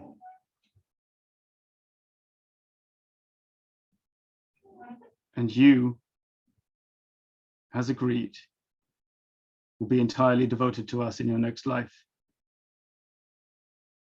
This life. We need agents, collectors to be more exact, because our collection must be expanded. We have respected our side of the deal, and we hope that you will do the same. On the day when we decide that you have worked for us sufficiently, you will regain your souls. We will set you free. Until that day, you will be our stealers of souls. And that is the end of chapter 1. So thank you very much for playing. I will not do much of a debrief because, as I say, the introduction to this game is very bossy about not doing debriefs. But interesting. Yeah, we can. I will kind of I'll send you some XP things maybe on Discord. We can just do it during the week. I think is good. And I actually have a couple of, I think, images and handouts that I, in the heat of the moment, didn't share with you, but I'll set them up and share them on Discord as well. So, all right, thanks, guys. Any questions, not of the what the hell is going on variety, or anything you want to bring up? No, I had a good time. It was really fun. Yeah. Mainly word for word. Just to be clear, I didn't miss the part where they didn't say we would be in their service forever, right? I did not miss that. No. Yeah, I was going to say, I don't remember screening this. That didn't No, it does seem a little one-sided, this deal, doesn't it? I do think we probably had it coming when we agreed to do this in the first place. You know, a bunch of like strange old men in a tunnel in LA, which is weird. Magic LA tunnel.